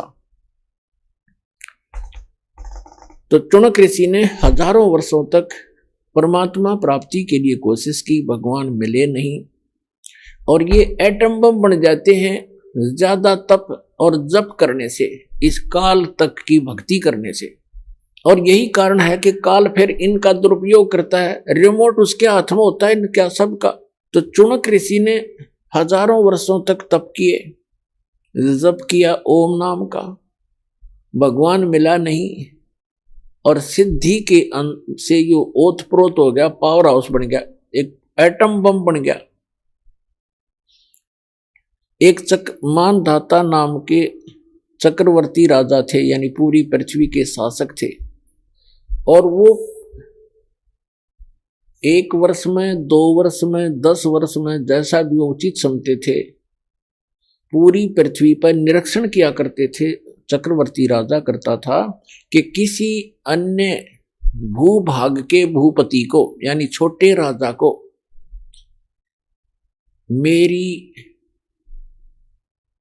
मेरी पराधीनता अस्वीकार तो नहीं होगी है। तो उसके लिए वो क्या करते थे, एक राजा का पर्सनल हॉर्स होता था, अपना घोड़ा निजी, उसके गले में एक पंपलेट लगा दिया करते थे। उसके साथ सैकड़ों हजारों की संख्या में सैनिक चल पड़ते थे। राजा का घोड़ा प्रत्येक छोटे राजाओं के राज्य में से गुजरता जाता था। उसके ऊपर लिखा होता था उस पंपलेट पर कि राजा मानधाता चक्रवर्ती का घोड़ा है, राजा के पास 72 अक्षौणी सेना है। अक्षौणी का वैसे उसका अलग से डिटेल होती है, लेकिन हम सिंपल सा मानकर चलते हैं, 72 करोड़ मानकर चलो। राजा के पास 72 करोड़ सेना है, और जिस भी राजा को राजा की पराधीनता अस्वीकार हो, घोड़े को पकड़ ले और बांध ले और युद्ध के लिए तैयार हो जा। तो वो घोड़ा जब लेकर जा रहे थे सैनिक, चुनक ऋषि की कुटिया रास्ते में थी। रास्ते में चुनक ऋषि ने पूछा भी कहाँ जा रहे हो सैनिक? उन्होंने कहा बाबा जी हम कोई काम जा रहे हैं। वो चले गए। वापस जब आए तो भी उसी रास्ते से आए, वो सारी पृथ्वी पर घूम गए। उस शहर में एंट्री का वही रास्ता था उनका। उस ऋषि ने फिर पूछा भी सैनिकों कहाँ गए थे, इस घोड़ा खाली क्यों है, सब पर सवार हैं लेकिन इस घोड़े पर कोई असवार नहीं है, क्या कारण है? तब उन्होंने बताया कि ऋषि जी ऐसे ऐसे हमारे राजा चक्रवर्ती मानधाता चक्रवर्ती का घोड़ा है, ये मानधाता चक्रवर्ती राजा का घोड़ा है और इसके ऊपर कोई बैठ नहीं सकता, इसके गले में लिखा है ऐसे ऐसे, और हम सारी पृथ्वी पर घूमकर आए हैं राजा के ये देखने के लिए। राजा ने एक परीक्षण किया है कि कोई उसकी पराधीनता अस्वीकार तो नहीं कर रहा है, हम ऐसे गए थे। तो उस ऋषि ने देखो रिमोट काल के हाथ में बम बना लिया, पहले तो गलत साधना करवा के चुनक ऋषि से, रिमोट उसके हाथ में। अब ये मन कौन है? ये मन एलिमेंट है, उस काल का एक अंश है, आत्मा उस दयाल की अंश है। अब देखो ऋषि के मन में उसने रिमोट से ऑन कर दिया, ऋषि के मन में आ गया कि राजा तो अपने आप को बड़ा अहंकारी हो गया है, इसको इतना अभिमान हो गया, इसका अभिमान ठीक करना चाहिए। अब ऋषि ने कहा कि सैनिकों, यदि मैं तुम्हारे राजा का युद्ध स्वीकार कर लूं तो क्या हो? तो सैनिक ही होते हैं, सूरवीर होते हैं, उनके बोलने की शैली भी कड़क होती है। वो कहने लगे रे कंगले, तेरे दाने खाने को नहीं, अपनी जपले माला चुप करके हैं, और युद्ध करेगा तू मानधाता चक्रवर्ती के साथ, तेरी क्यों सामत आई है? बदले अपनी माला बदले। अब ऋषि जी का और दूना दुख हो गया कि इसके सैनिक इतने अभिमानी हैं, तो राजा तो पता नहीं क्या होगा, इसको सेट करता हूं। तो चुनक ऋषि ने कहा कि भाई मैंने स्वीकार कर लिया तुम्हारी चक्रवर्ती राजा का युद्ध, और इस घोड़े न बांध दो मेरी कुटिया के इस पेड़ के। अब वो सैनिक तो तैयार बैठे थे, बांध दिया घोड़ा तुरंत। अगले राजा अभी आए ऋषि जी, हम एक आज्ञा ले आते हैं राजा की। अब राजा को जाकर बताया कि ऐसे ऐसे एक चुनक नाम के ऋषि ने आपका युद्ध स्वीकार कर लिया। राजन मंत्री सलाहकार होते हैं, वो कहते हैं देखो आज एक आदमी की हिम्मत, एक ने सिर उठाया है राजन, कल ना कोई और भी बकवाद कर देगा, धीरे धीरे क्रांति आ जाएगी। और कहते हैं बुराई को शुरुआत में ही नष्ट कर देना चाहिए। तो राजा ने कहा ठीक है जाओ। तो राजा ने अपनी सेना की तीन विभाग कर दिए, 3 बटालियन बना दी, और एक टुकड़ी में 18 करोड़ सेना भेज दी एक ऋषि को मारने के लिए। उधर से उस काल के पुजारी ने, चुनक ऋषि ने, ब्रह्म के साधक ने सारे जीवन में जो डले ढोए थे उसकी 4 पुतली बना ली, 4 परमाणु बम बना लिए वचन से। पुणात्माओं, जो आध्यात्मिक मार्ग है, जो साधना ऋषि करते हैं, ये भगवान से ही कुछ पावर कलेक्ट कर लेते हैं। और वो तो समर्थ है जिसके वचन से सारे ब्रह्मांड चल रहे हैं, सब जीव बन गए, सब पशु पक्षी बन गए, बन रहे हैं, उसी तरह क्रिया कर रहे हैं, वो तो उसके वचन की शक्ति से। और उसी में से थोड़ी सी सिद्धि यानी हल्दी की गांठ प्राप्त करके ये मनुष्य भगवान बन बैठता है। तो चुनक ऋषि ने उस सारे जीवन में जो डले डोए थे, जो कंकर पत्थर इकट्ठे करे थे सिद्धियों के, उसकी 4 पुतली बना दी, 4 एटम बम बना दिए, परमाणु बम। एक पुतली छोड़ दी, उसके इतने टुकड़े हो गए एक पुतली के, और उस 18 करोड़ सेना का सेकंडों मिनटों के हिसाब में नाश कर दिया, कत्लेआम कर डाला। राजा ने दूसरी टुकड़ी भेज दी, ऋषि ने अपना दूसरा परमाणु छोड़ दिया, 72 करोड़ सेना का नाश कर दिया उस काल के पुजारी ने। अब गीता अध्याय नंबर 7 के श्लोक नंबर 18 में गीता ज्ञानदाता कहता है, ये ज्ञानी आत्मा है तो उदार अच्छी आत्मा है, चले थे भगवान पाने के लिए, लेकिन ये मेरे वाली अनुतम अटल अटल अनुतम यानी मेरे वाली ही अनुतमाम अति घटिया गति में स्थित रहे।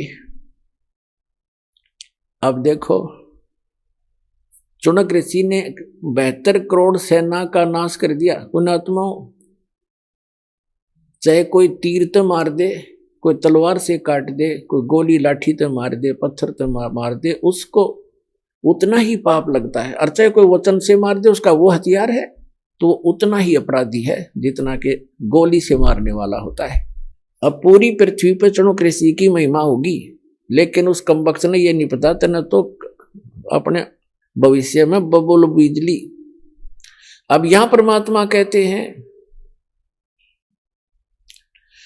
72 अक्षौणी अक्षय करी चुनक ऋषि सुवर एक, ये दे धारे जोरा फिर ये सभी काल के वेख।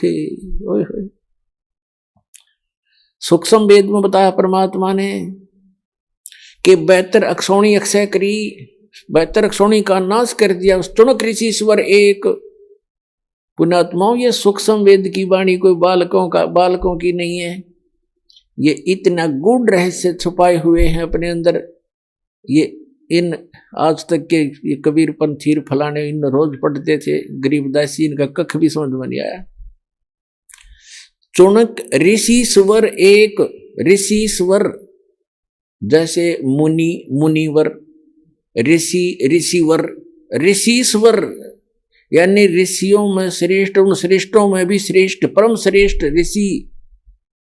उस परम श्रेष्ठ ऋषि के ये काले कर्म है, ये कर्तव्य है काले कारनामे। क्या बताते हैं कि 72 अक्षौणी अक्षय करी चुनक ऋषिश्वर एक, उस अकेले ने 72 करोड़ का नाश कर दिया। और फिर बताते हैं दे धारे जोरा फिरे, जोरा माने मौत, क्या ये चलती फिरती मौत है तुम जिनको ऋषि कहा करते थे, ये दे धारे जोरा फिरे, जोरा माने मृत्यु, ये सभी काल के भेख। एक दुर्वासा नाम के ऋषि थे, ऐसे सिद्धि ये काल की साधना करके ओम नाम तक की, और ये भी सिद्धि युक्त हो गए। एक बार श्री कृष्ण जी के पुत्र प्रद्युम्न सहित और कुछ अन्य यादवों ने जाकर उस दुर्वासा ऋषि के साथ मजाक कर दिया, एक गर्भवती लड़की का सांग बना लिया, प्रद्युम्न को गर्भवती लड़की जैसा स्वांग कर लिया, उसके पेट पे एक कढ़ाया बांध लिया, छोटा सा कढ़ा जैसे छोंक छांक लान की वागर कढ़ाई सूखी सब्जी बनाने की, और ऊपर का कपड़ा लपेट दिया, लोगड़ लगा दिया, बांध दिया, और लड़कियों वाले वस्त्र पहना कर ले गए, एक उसका नकली पति बना लिया। और द्वारका के बाहर बनी में जंगल में दुर्वासा भक्ति कर रहा था, दोना लाए बैठा था, तो सबको ये हो गया था नगर में कि बड़ा पहुंचा हुआ ऋषि है, भविष्य भूत और वर्तमान की सारी जानता है। तो वो श्री कृष्ण जी की आड़ में अभिमानी हो गए थे यादव सारे, वो श्री कृष्ण तो ऊपर किसी ने नहीं माने थे। फिर भी जैसा तत्व ज्ञान की कमी से इतनी त्रुटियां सभी में आ जाती हैं, तो वो इकट्ठे होकर चले कि भी चलो दुर्वासा की परीक्षा लेते हैं, ये कैसा बहुत भविष्य की जानता है। दुर्वासा जी के पास जाकर कहने लगे कि महाराज जी, इनके बहुत दिनों के बाद विवाह के 10-20 वर्ष के बाद परमात्मा ने सुनी है, और ये इसकी पत्नी है, इसको गर्भ रहा है, ये उतावले हो रहे हैं ये जानने के लिए कि इनके पुत्र होगा या पुत्री, आप तो भूत भविष्य की सारी जानते हो। दुर्वासा ने देखा अपना जानते हैं, दूरबीन लगा के, हाँ तो सारा फंड था, उसने श्राप दे दिया उनको कि इससे यादव कुल का नाश होगा। भागो उठाया चमटा, फिर वो करी लाल आंखें, वो बालक भाग लिए। उसके वचन से 56 करोड़ यादव आपस में लड़के मर गए, कट गए, कत्लेआम कर दिया उन्होंने। उस वचन से इतना प्रभाव हो गया उनमें, आपस में लड़ मरे। तो यहां क्या कहते हैं, सूक्ष्म वेद में कहा है कि दुर्वासा कोपे तहां समझने आई नीच, और 56 करोड़ यादव कटे, वह मची रुधिर की कीच। ओए होए, 56 करोड़ आदमी कट कर मर गया आपस में लड़के, दुर्वासा के श्राप थे। श्री कृष्ण रक्षा नहीं कर सका, श्री कृष्ण जी के पोते परपोते स्वयं उसके बच्चे सारे मारे गए। तो यहाँ संत कहते हैं, गरीबदास परमात्मा कबीर जी कहा करते थे अपने सूक्ष्म वेद जो गरीबदास जी को दिया, उसमें कहा है कि दुर्वासा को पे तहां, बच्चा ने मजाक कर दिया, इतनी सजा दिया करते हैं, कहते हैं ये इंसान नहीं, ये नीच व्यक्ति है, तुम इनको ऋषि समझते थे। दुर्वासा कोपित तहां यानी कुपित हुए, और समझ न आई नीच, उस दुष्ट इंसान ने इतना भी नहीं सोचा तो क्या बकवास करने जा रहा है, इससे क्या गाड़ी गल जाएगी, ये संत है, ऋषि हो तुम। संता को उसको कितना दुख झेले, बददुआ नहीं देते संत, ये तो काल के सांप थे। कहते हैं दुर्वासा को पे तहां समझने आई नीच, और 56 करोड़ यादव कटे, वहां मची रुधिर की कीच, गारा मच गई लोहू की, रक्त की। अपना आत्माओं, आपको अब समझ में आवेगा कौन कितने पानी में। तो इसके विषय में कहा करते डंब करें डूंगर चढ़े, सूक्ष्म वेद में कहा है डंब करें डूंगर चढ़े। डंब माने पाखंड, लोग दिखावा धूना लाकर बैठेंगे ऊंचे से स्थान पे, दुनिया दूर तो देखो महात्मा तपस्या कर रहा है, फिर उसका चढ़ावा शुरू हो, उसका दूध पानी शुरू हो जा। कहते हैं डंब करें डूंगर चढ़े, अंतर जीनी झोल, और जग जाने दुनिया जाने यो भक्ति करे, ये बोवन सूल बबूल, ये तो अपने भविष्य में की करके कांटे बीज रहे।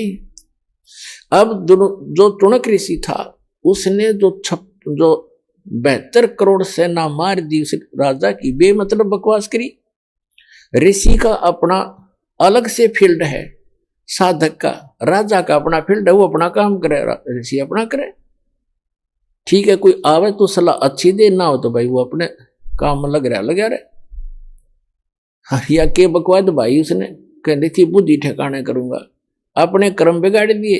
जो थोड़ी बहुत वह पूंजी इकट्ठी करी थी उसमें पेंचर कर लिया, सारे जीवन का नाश। अब क्या होगा?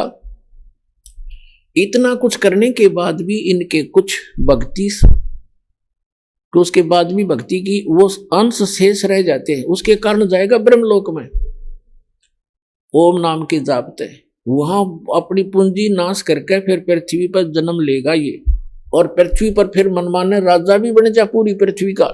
इतनी तपस्या, इतनी साधना हो जाती है इनकी।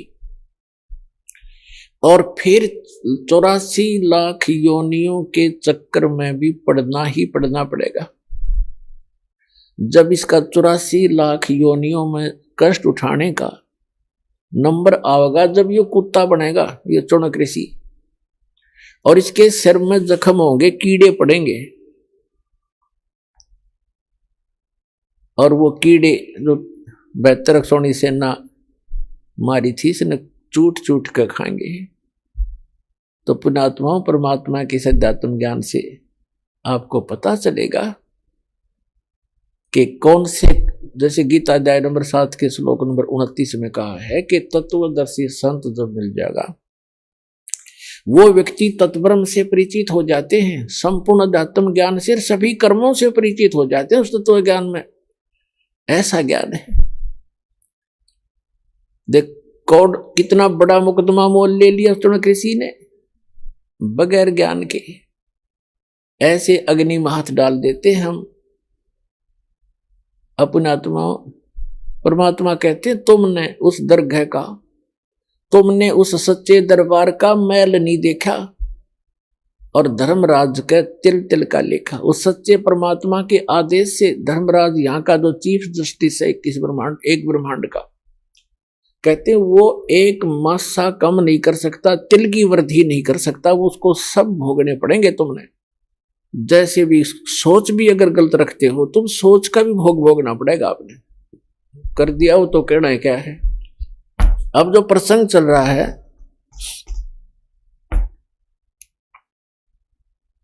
एक समय एक गुरु और शिष्य चले जा रहे थे।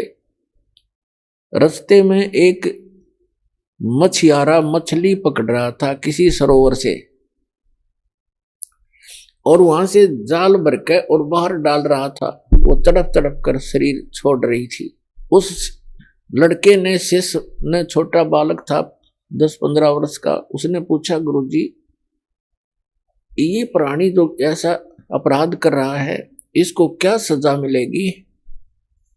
गुरुजी कहने लगे बेटा फिर बताऊंगा, आजा सुमन कर अपना। चलते सफर कर रहे थे। 4-5 वर्षों के बाद क्या देखा, एक हाथी का बच्चा मस्ती में उछल कूद मचा रहा था। उछल कूद करते करते 2 वृक्षों के बीच में फंस गया। अब जैसे तैसे झटके झुटके मार के और निकल तो आया, लेकिन खाल सारी छुल गई, बुरी तरह खाल उतर गई। छोटा बच्चा था, वर्षा के मौसम था, उसके कीड़े पड़ गए। सैकड़ों की, हजारों की, लाखों की संख्या में कीड़े उसको मोटे मोटे कीड़े खान लग रहे और वो चिल्लावे बुरी तरह। अब वो दोनों गुरु शिष्य फिर चले जा रहे थे। वहां उस शिष्य ने पूछा गुरुदेव इस प्राणी ने कौन से जन्म में ऐसा कर्म कर दिया जो इसको ये कीट खा रहे हैं, ये चिल्ला रहा है। तब उस गुरुजी ने बताया बेटा जो मछियारा था ना, जो मछियां पकड़ रहा था और वो मछियां तड़प तड़प कर जीव छोड़ रही थी, प्राण त्याग रही थी, ये हाथी का बच्चा वो मछियारा है और ये कीड़े वो मच्छी हैं। आज अपना टिट फॉर टेट ये भोग रहा है, प्राप्त कर रहा है। तो पुण्यात्माओं, परमात्मा कहते तुमने उस दरगाह का मैल नहीं देखा और धर्मराज के तिल तिल का लेखा। उस भगवान के दरबार में, यानी धर्मराज के दरबार में एक एक तिल का हिसाब होगा आपका, पाई पाई का, एक एक नए पैसे का। तो प्रसंग जो चल रहा है, अब हम आते हैं जो दास आज आपको सत्संग सुनाने चाह रहा था, अभी तो भूमिका बनी है। श्रीमद् भगवद गीता अध्याय नंबर 7 के श्लोक नंबर 19 में कहा है बहुनाम जन्मान अन्ते ज्ञानवान माम प्रपद्यते। बहुनाम जन्मानाम अन्ते यानी बहुत बहुत जन्मों के अंत के किसी जन्म में, ज्ञानवान माने ये ज्ञानी आत्मा, माम माने मुझ ब्रह्म को बजते हैं। बहुनाम जन्मानाम अन्ते ज्ञानवान माम प्रपद्यते। और वासुदेवम सर्वमिति स महात्मा सुदुर्लभ है। क्या बताते हैं कि वासुदेव सर्वमिति, बहुनाम जन्मानाम अंते, बहुत बहुत जन्मों के किसी अंत के जन्म में ये ज्ञानी आत्मा ब्रह्म तक इनकी बुद्धि पहुंचती है, ब्रह्म तक। और ये बताने वाला साधु संत महात्मा के वासुदेवम सर्वमिति, वासुदेवम ये बताने वाला महात्मा तो सुदुर्लभ है कि वासुदेव ही सब कुछ है, वही सबका उत्पन्न करने वाला है, सर्व उत्पादक है, वही सबको पूज्य है, वही पाप नाशक है और वही इष्ट रूप में बना कर पूज्य है। ये बताने वाला कि वासुदेव सर्वमिति, यह बताने वाला कि वासुदेव ही सब कुछ है।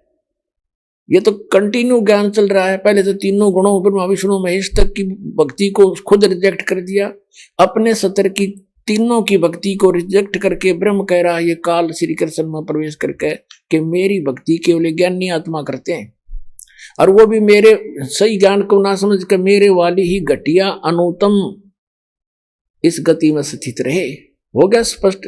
अब ये कहता है कि ब्रह्म से ऊपर जिसकी बुद्धि जाती है, ब्रह्म तक भी मुश्किल तो ये ज्ञानी आत्मा कोई कोई किसी अंत के जन्म में, बहुनाम जन्मानाम अंते ज्ञानवान माम प्रपद्यते, बहुत बहुत जन्मों के किसी अंत के जन्म में किसी ज्ञानी आत्मा की बुद्धि ब्रह्म तक पहुंचती है। और वासुदेव सर्वमिति, वो वासुदेव है सब कुछ, उसी वही पाप नाशक है, वही पूजा के योग्य है, वही सबका इष्ट होना चाहिए और वही पूर्ण मोक्षदायक है, वो सारी सृष्टि का रचने वाला है। ये बताने वाला महात्मा तो सुदुर्लभ है, बड़ी मुश्किल से मिलेगा। अपने आत्माओं, ये गीता और वेद कोई बालकों के लेख थोड़े थे। ये ऋषि महर्षि शर्मा के चले गए, इनको कख नहीं पता चला। क्या बताते हैं? सूक्ष्म वेद में परमात्मा ने स्वयं आकर बताया है कि 9 मन सूत उड़ जिया और ये ऋषि रहे जखमार और सतगुरु ऐसा सुलझा देगा उड़ जन दूजी बार। परमात्मा जुलाहे का काम करते थे और 1 किलोग्राम एक शेर सूत उलझ जाता, वो कच्चा सूत, उसको सुलझाने में 2-2, 3-3 दिन की दाढ़ी चली जाती थी उनकी। अगर गांठ पड़ गई तो धनी का सूत, फिर वो कपड़ा महंगा बेकारी, उसके उल्टा पटक दिया और पैसे लेने आ रहे, तो उसको सुलझाना पड़ता था कि ये टूटे नहीं, और तब वो कपड़ा बन सकते थे जब उनकी दाढ़ी बननी थी। तो कहने का भाव ये है कि ये जो तत्व, ये जो आध्यात्मिक जो सूत है, एक शेर की बजाय इसने तो 9 मन सूत उलझा दिया, 360 किलोग्राम। परमात्मा कहते हैं अनजान ऋषियों ने 9 मन सूत उलझिया, ये ऋषि रहे जखमार और सतगुरु ऐसा सुलझा दे उलझे न दूजी बार। अब ऐसा सुलझा दिया इस दास ने परमात्मा की दया से। इस कलयुग में नहीं उलझ जाएगा यू तत्व ज्ञान।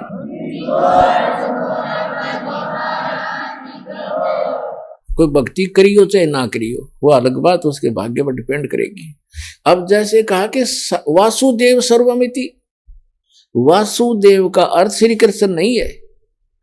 वेदों में वासुदेव का अर्थ है जो सब का मालिक, जिसकी सत्ता सब जगह पर हो, सब जगह उसका निवास हो।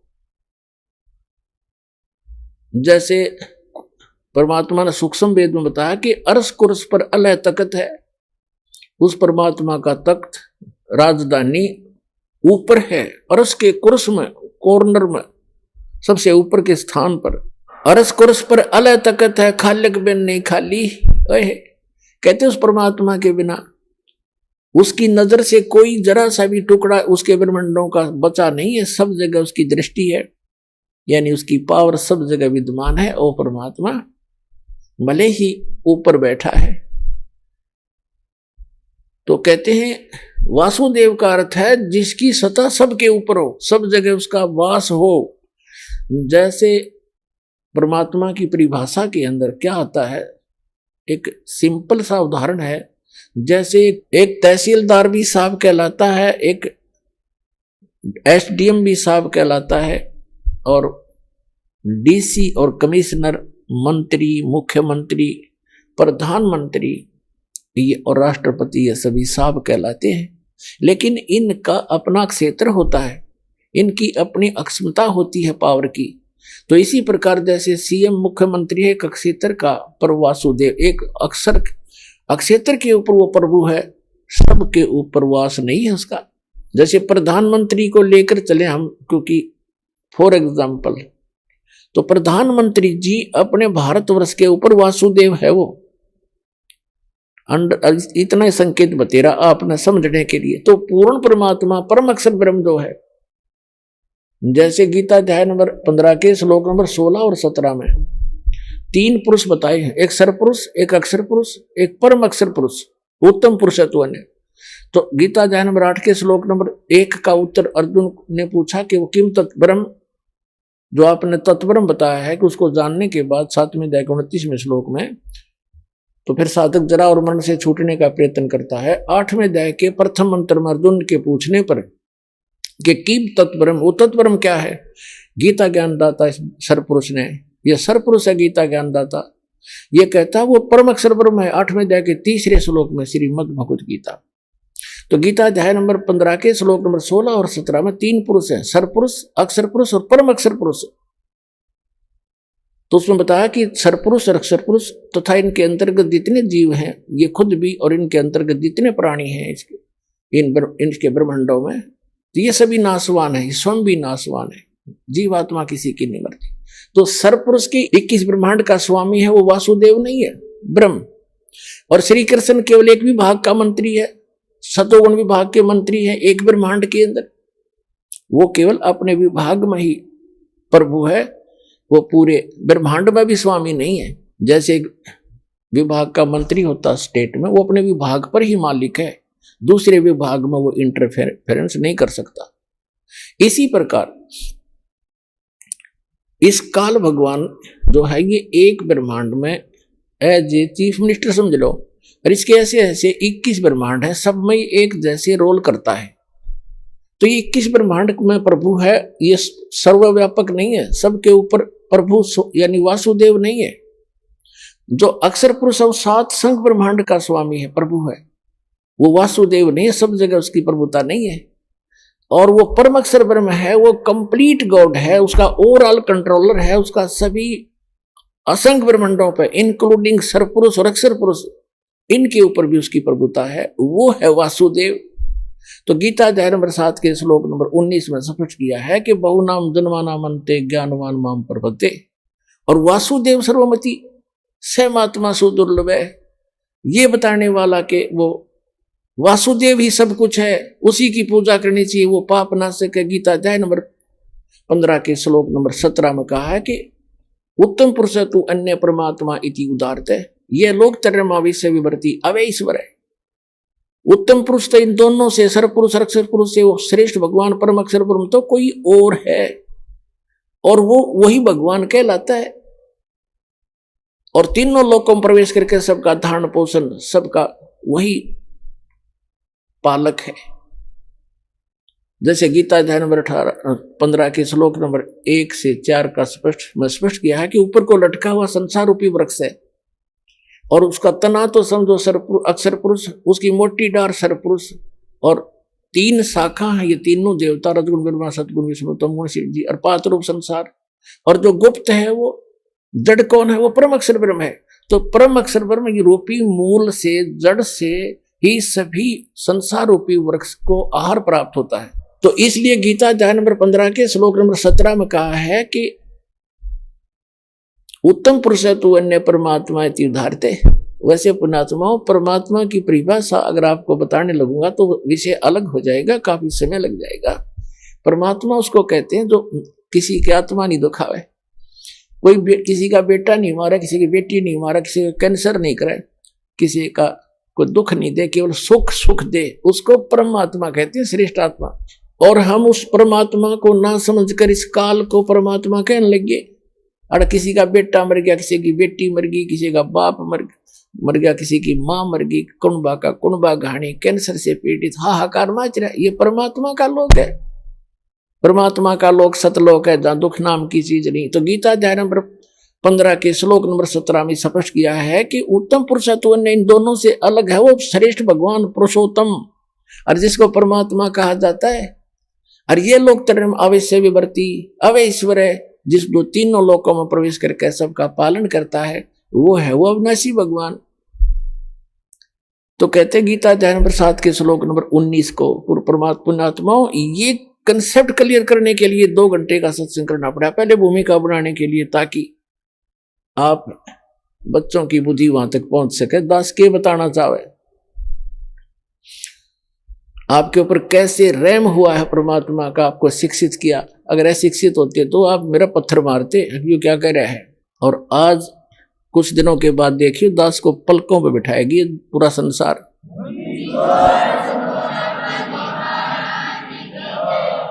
तो प्रसंग चला था कि गीता अध्याय नंबर 7 के श्लोक नंबर 19 में कहा है कि वो तत्वदर्शी संत तो बड़ा दुर्लभ है जो ये बतावेगा कि वासुदेव ही सब कुछ है।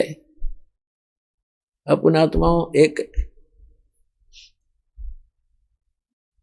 पंजाब का रहने वाला था, एक किसान था बहुत बड़ा, राम राय नाम था उसका। 800-900 बीघा जमीन थी, किसान था, सिख था। पहले ये सिख थे, सिख का यानी अपने हिंदुओं से ही अलग से, जैसे आज ये राधा स्वामी वाले कौन है, इसमें सभी जाति के लोग हैं हिंदू ही तकरीबन, या सिख भी हैं। आगे चल के ये धर्म का रूप धारण कर लेगा तो हमारा दुर्भाग्य ही होगा। तो ऐसे ही वो सिख धर्म, सिख माने शिष्य परंपरा से चल रहे थे, उनमें से था। और नानक गुरु ग्रंथ साहिब की वाणी से वो काफी प्रभावित तो हैं सिख धर्म के पंजाब के व्यक्ति। तो गरीबदास साहिब जी आए हुए थे, उस परमात्मा को प्राप्त कर चुके थे, भगवान उनको मिले थे, सचखंड लेकर गए थे, वापस छोड़ा था। और उनको परमात्मा कबीर जी ने वो उनके अंतःकरण में ये अनमोल तत्व ज्ञान फीड कर दिया था। वो तत्व ज्ञान उन्होंने गरीबदास जी की वाणी रूप में दास के पास उपलब्ध है।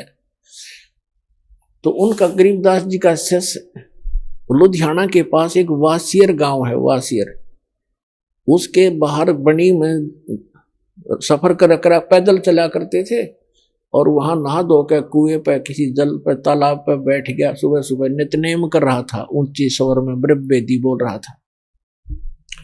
और वो सिख राम राय जी नहाने सुबह सुबह सैर सपट्टे को गया, तो वाणी के बड़े मर्मज्ञ हैं, बड़ी प्यारी लगती है वाणी। उन्होंने देखा भी बड़ी गजब की वाणी किसकी है, तो खींच लिया आत्मा को, उसके पास जाकर बैठ गया। जब उस भक्त ने अपना नित्य नियम कर लिया तब उससे कहा कि महाराज जी, ये भक्त, ये वाणी किसकी है। उन्होंने बताया कि ये मेरे गुरुदेव की वाणी है। तो राम राय ने पूछा, वो संत अभी शरीर में है या शरीर छोड़ गए। उन्होंने बताया भी शरीर में है। पूरा पता ले लिया उसने, राम राय ने, कि एड्रेस बता मुझे, इस महापुरुष के दर्शन करूंगा। तो वहां से चल पड़ा, छुटानी पहुंच गया लुधियाना से।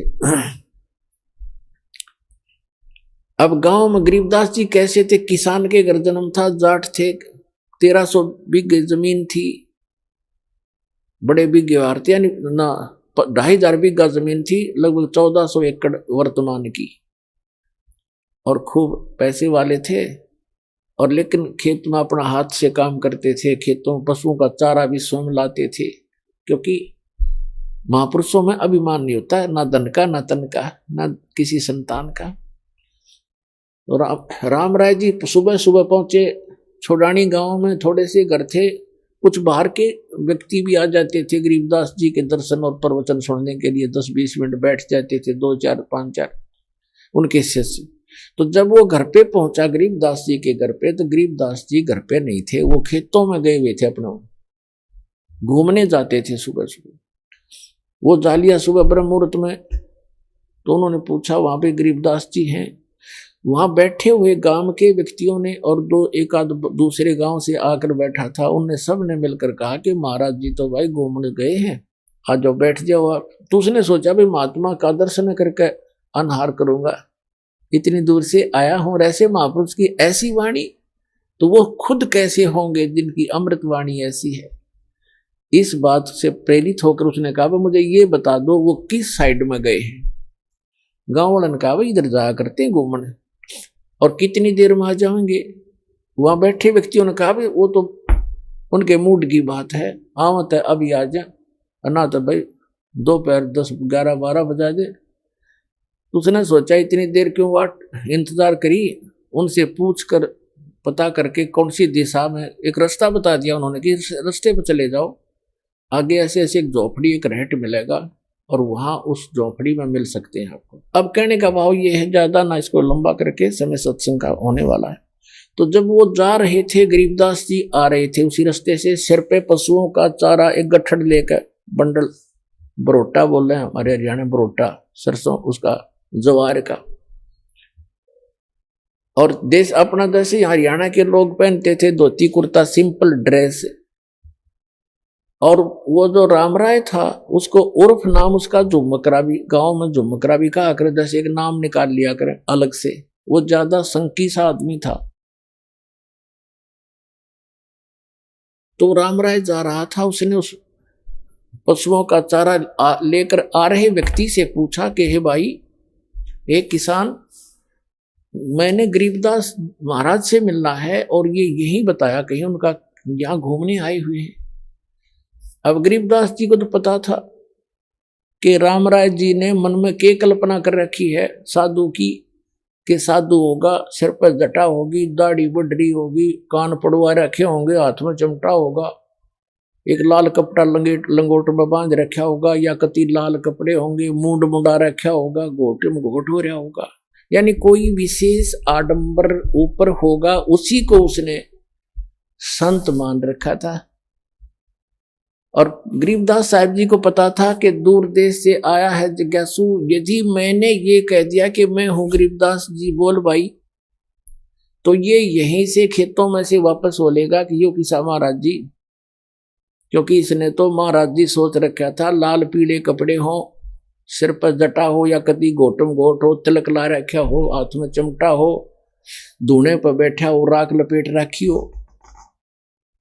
गरीबदास जी ने कहा कि आजा मेरे साथ वापस, मैं मिलाऊंगा उनसे। वो वापस हो लिया। अब जब वो लेकर आ रहे थे अपना सिर पे चारा, तो वहां बैठे शेष गांव का एक आधा कुछ बाहर के दूसरे गांव के आए हुए थे। उन्होंने भाग करके प्रणाम किया, किसी ने उनके सिर से चारा पशुओं का अपने सिर पे रख लिया, उनको फ्री किया। और रामराय ने पूछा ये कौन है? उन लोग भक्तों ने बताया कि यही तो है महाराज जी।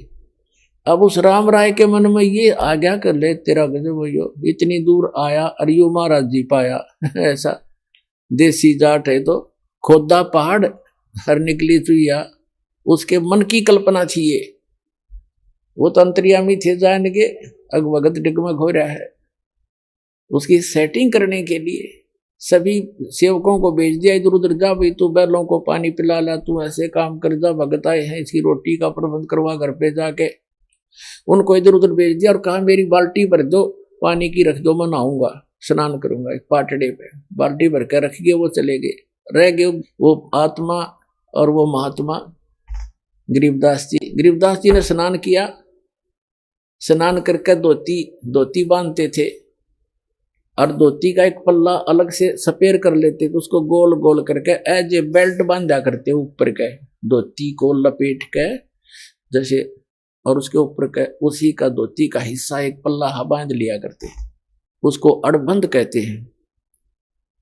और गरीबदास जी के उंगली के कोई वैसे ही थोड़ा बहुत कोई चोट लगी हुई थी, तो गरीबदास जी ने कहा कि ए झुमकरा, आइए भाई, मेरी धोती का यो कपड़ा बांध दे, मेरा हाथ का चोट लग रही है, काम नहीं करता। अब उसने झुमकरा नाम का पता, जब पहले तो फूक उड़े निकलेगी उसकी कि इसने तो मेरा उर्फ नाम भी बता दिया, मैंने तो जिक्र भी नहीं किया मेरा नाम क्या है, कैसे हो।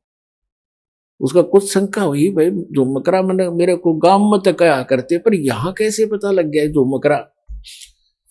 और परमात्मा ने इसलिए कहा उसको झुमकरा क्योंकि उसका मन झूम रहा था कि यू किसा महाराज जी बता कहाँ आ गया, मेरे के साथ जमींदार है, किसान है, अच्छा बहकाया माया में इतनी दूर आया, नंगे पैदल चल के आया।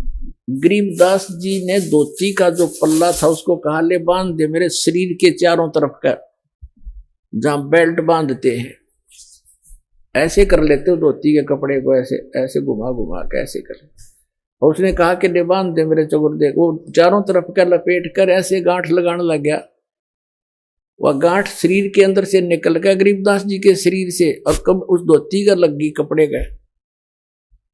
और गरीबदास जी ने ऐसे मुंह कर लिया दूसरी साइड में जैसे देख ना रहे हो। झुमकरा ने सोचा उस राम राय ने तेरा गांठ उल्टी लाएगी दिखे तो फिर लगा, फिर वो ऐसे ही शरीर के अंदर से निकलाई धोती का गांठ लाएगी। तीसरी बार वो प्रयत्न करने लगा, जब कहने लगा गरीबदास जी ने कहा कह रहे झुमकरा मैं तो तेरे जैसा आदमी हूं, या गांठ क्यों ना लगती तेरे दे। जब उसने ऊपर को देखा उनके मुंह की तरफ, क्योंकि राम राय जी विष्णु जी के पुजारी थे, भले ही वो सिख थे। जब उन्होंने ऊपर देखा तो श्री विष्णु जी का रूप बन गया, इतने से ऊपर गरीबदास जी का मोर मुकुट हाथ में शंखर चक्र गदा चरणों में पड़ गया, पैर पकड़ लिए है महाराज, भूल लागी, मैं तो गलत सोच लिया मैंने आपके बारे में, आप तो भगवान हो। फिर देखा तो फिर गरीबदास ने कहा, अब उसने सोची मैं विष्णु जी का पुजारी हूं और इसने मुझे उस उर्फ नाम से पुकार दिया, इसलिए मैं प्रभावित हो गया, मेरी ही कोई कल्पना होगी। तो फिर डांट गया अपने मन में, ना भगवान तक हो ना। फिर वो बैठ गया, कोई शक्ति है जरूर जिसके ऊपर मैंने कुछ देखा है, और इसके शरीर से धोती अंदर से शरीर से निकल गई। फिर कहने लगा परमात्मा बोल, गरीबदास जी कहने लगे बच्चा बैठ जा। 2 घंटे ज्ञान दिया उसको, सारी सृष्टि रचना सुनाई, सतत्व ज्ञान समझाया। हम सुल्तानी नानक तारे दादू को उपदेश दिया, जात दुल्हा भेद नहीं पाया काशी माए कबीर। तब उस झुमकरा ने, उस राम राय ने कहा भगवान ऐसा ज्ञान तो आज तक किसी ने बताया नहीं मारे थे। तब गरीबदास जी ने कहा था कि तत्व भेद कोई ना कह रे झुमकरा, यू पैसे ऊपर नाच सुनो राय झुमकरा, कोटों मध्य कोई नहीं रे झुमकरा, अरबों में कोई गर्क सुनो राय झुमकरा। ए झुमकरा राय कहते हैं, राय साहब यानी हे जैसे लैंडलॉर्ड था वो, कि हे राय झुमकरा, ए राय साहब, करोड़ कहते हैं तत्व भेद किसी के पास नहीं है, ये सब पैसे ऊपर ढोल पीट रहे हैं, पैसे उद्देश्य लेकर ये दंत कथा सुना रहे हैं। तत्व भेद कोई ना कह रहे झुमकरा, ये पैसे ऊपर नाच सुनो रहे झुमकरा। अरबों में कहते कोटों मध्य कोई नहीं रहे झुमकरा, अरबों में कोई गर्क सुनो रहे झुमकरा।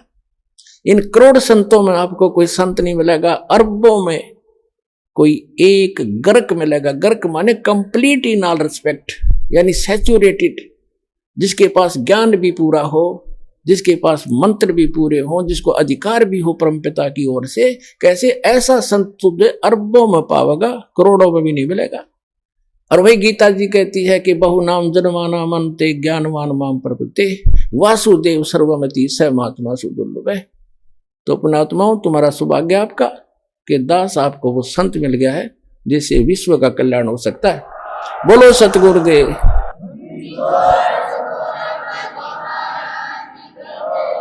आज का जो ये दिन शुभ समागम है, 3 दिन का जो समागम समापन हुआ है, ये उस उपलक्ष्य में था कि इस फाल्गुन की अमावस्या के दिन 17 फरवरी थी उस दिन, और अमावस्या थी 1988 में।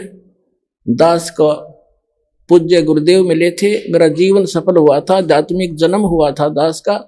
और आज जो एकम है, अमावस्या से नेक्स्ट डे, उस दिन परमात्मा स्वयं आकर के वो परम पिता परम अक्षर ब्रह्म कबीर साहिब ने आकर कहा था, बेटा भक्ति शुरू कर दे, मैं तेरे साथ रहूंगा। तो ये दोनों दिन इकट्ठे हैं और पुण्यात्मा अपना कल्याण कराओ।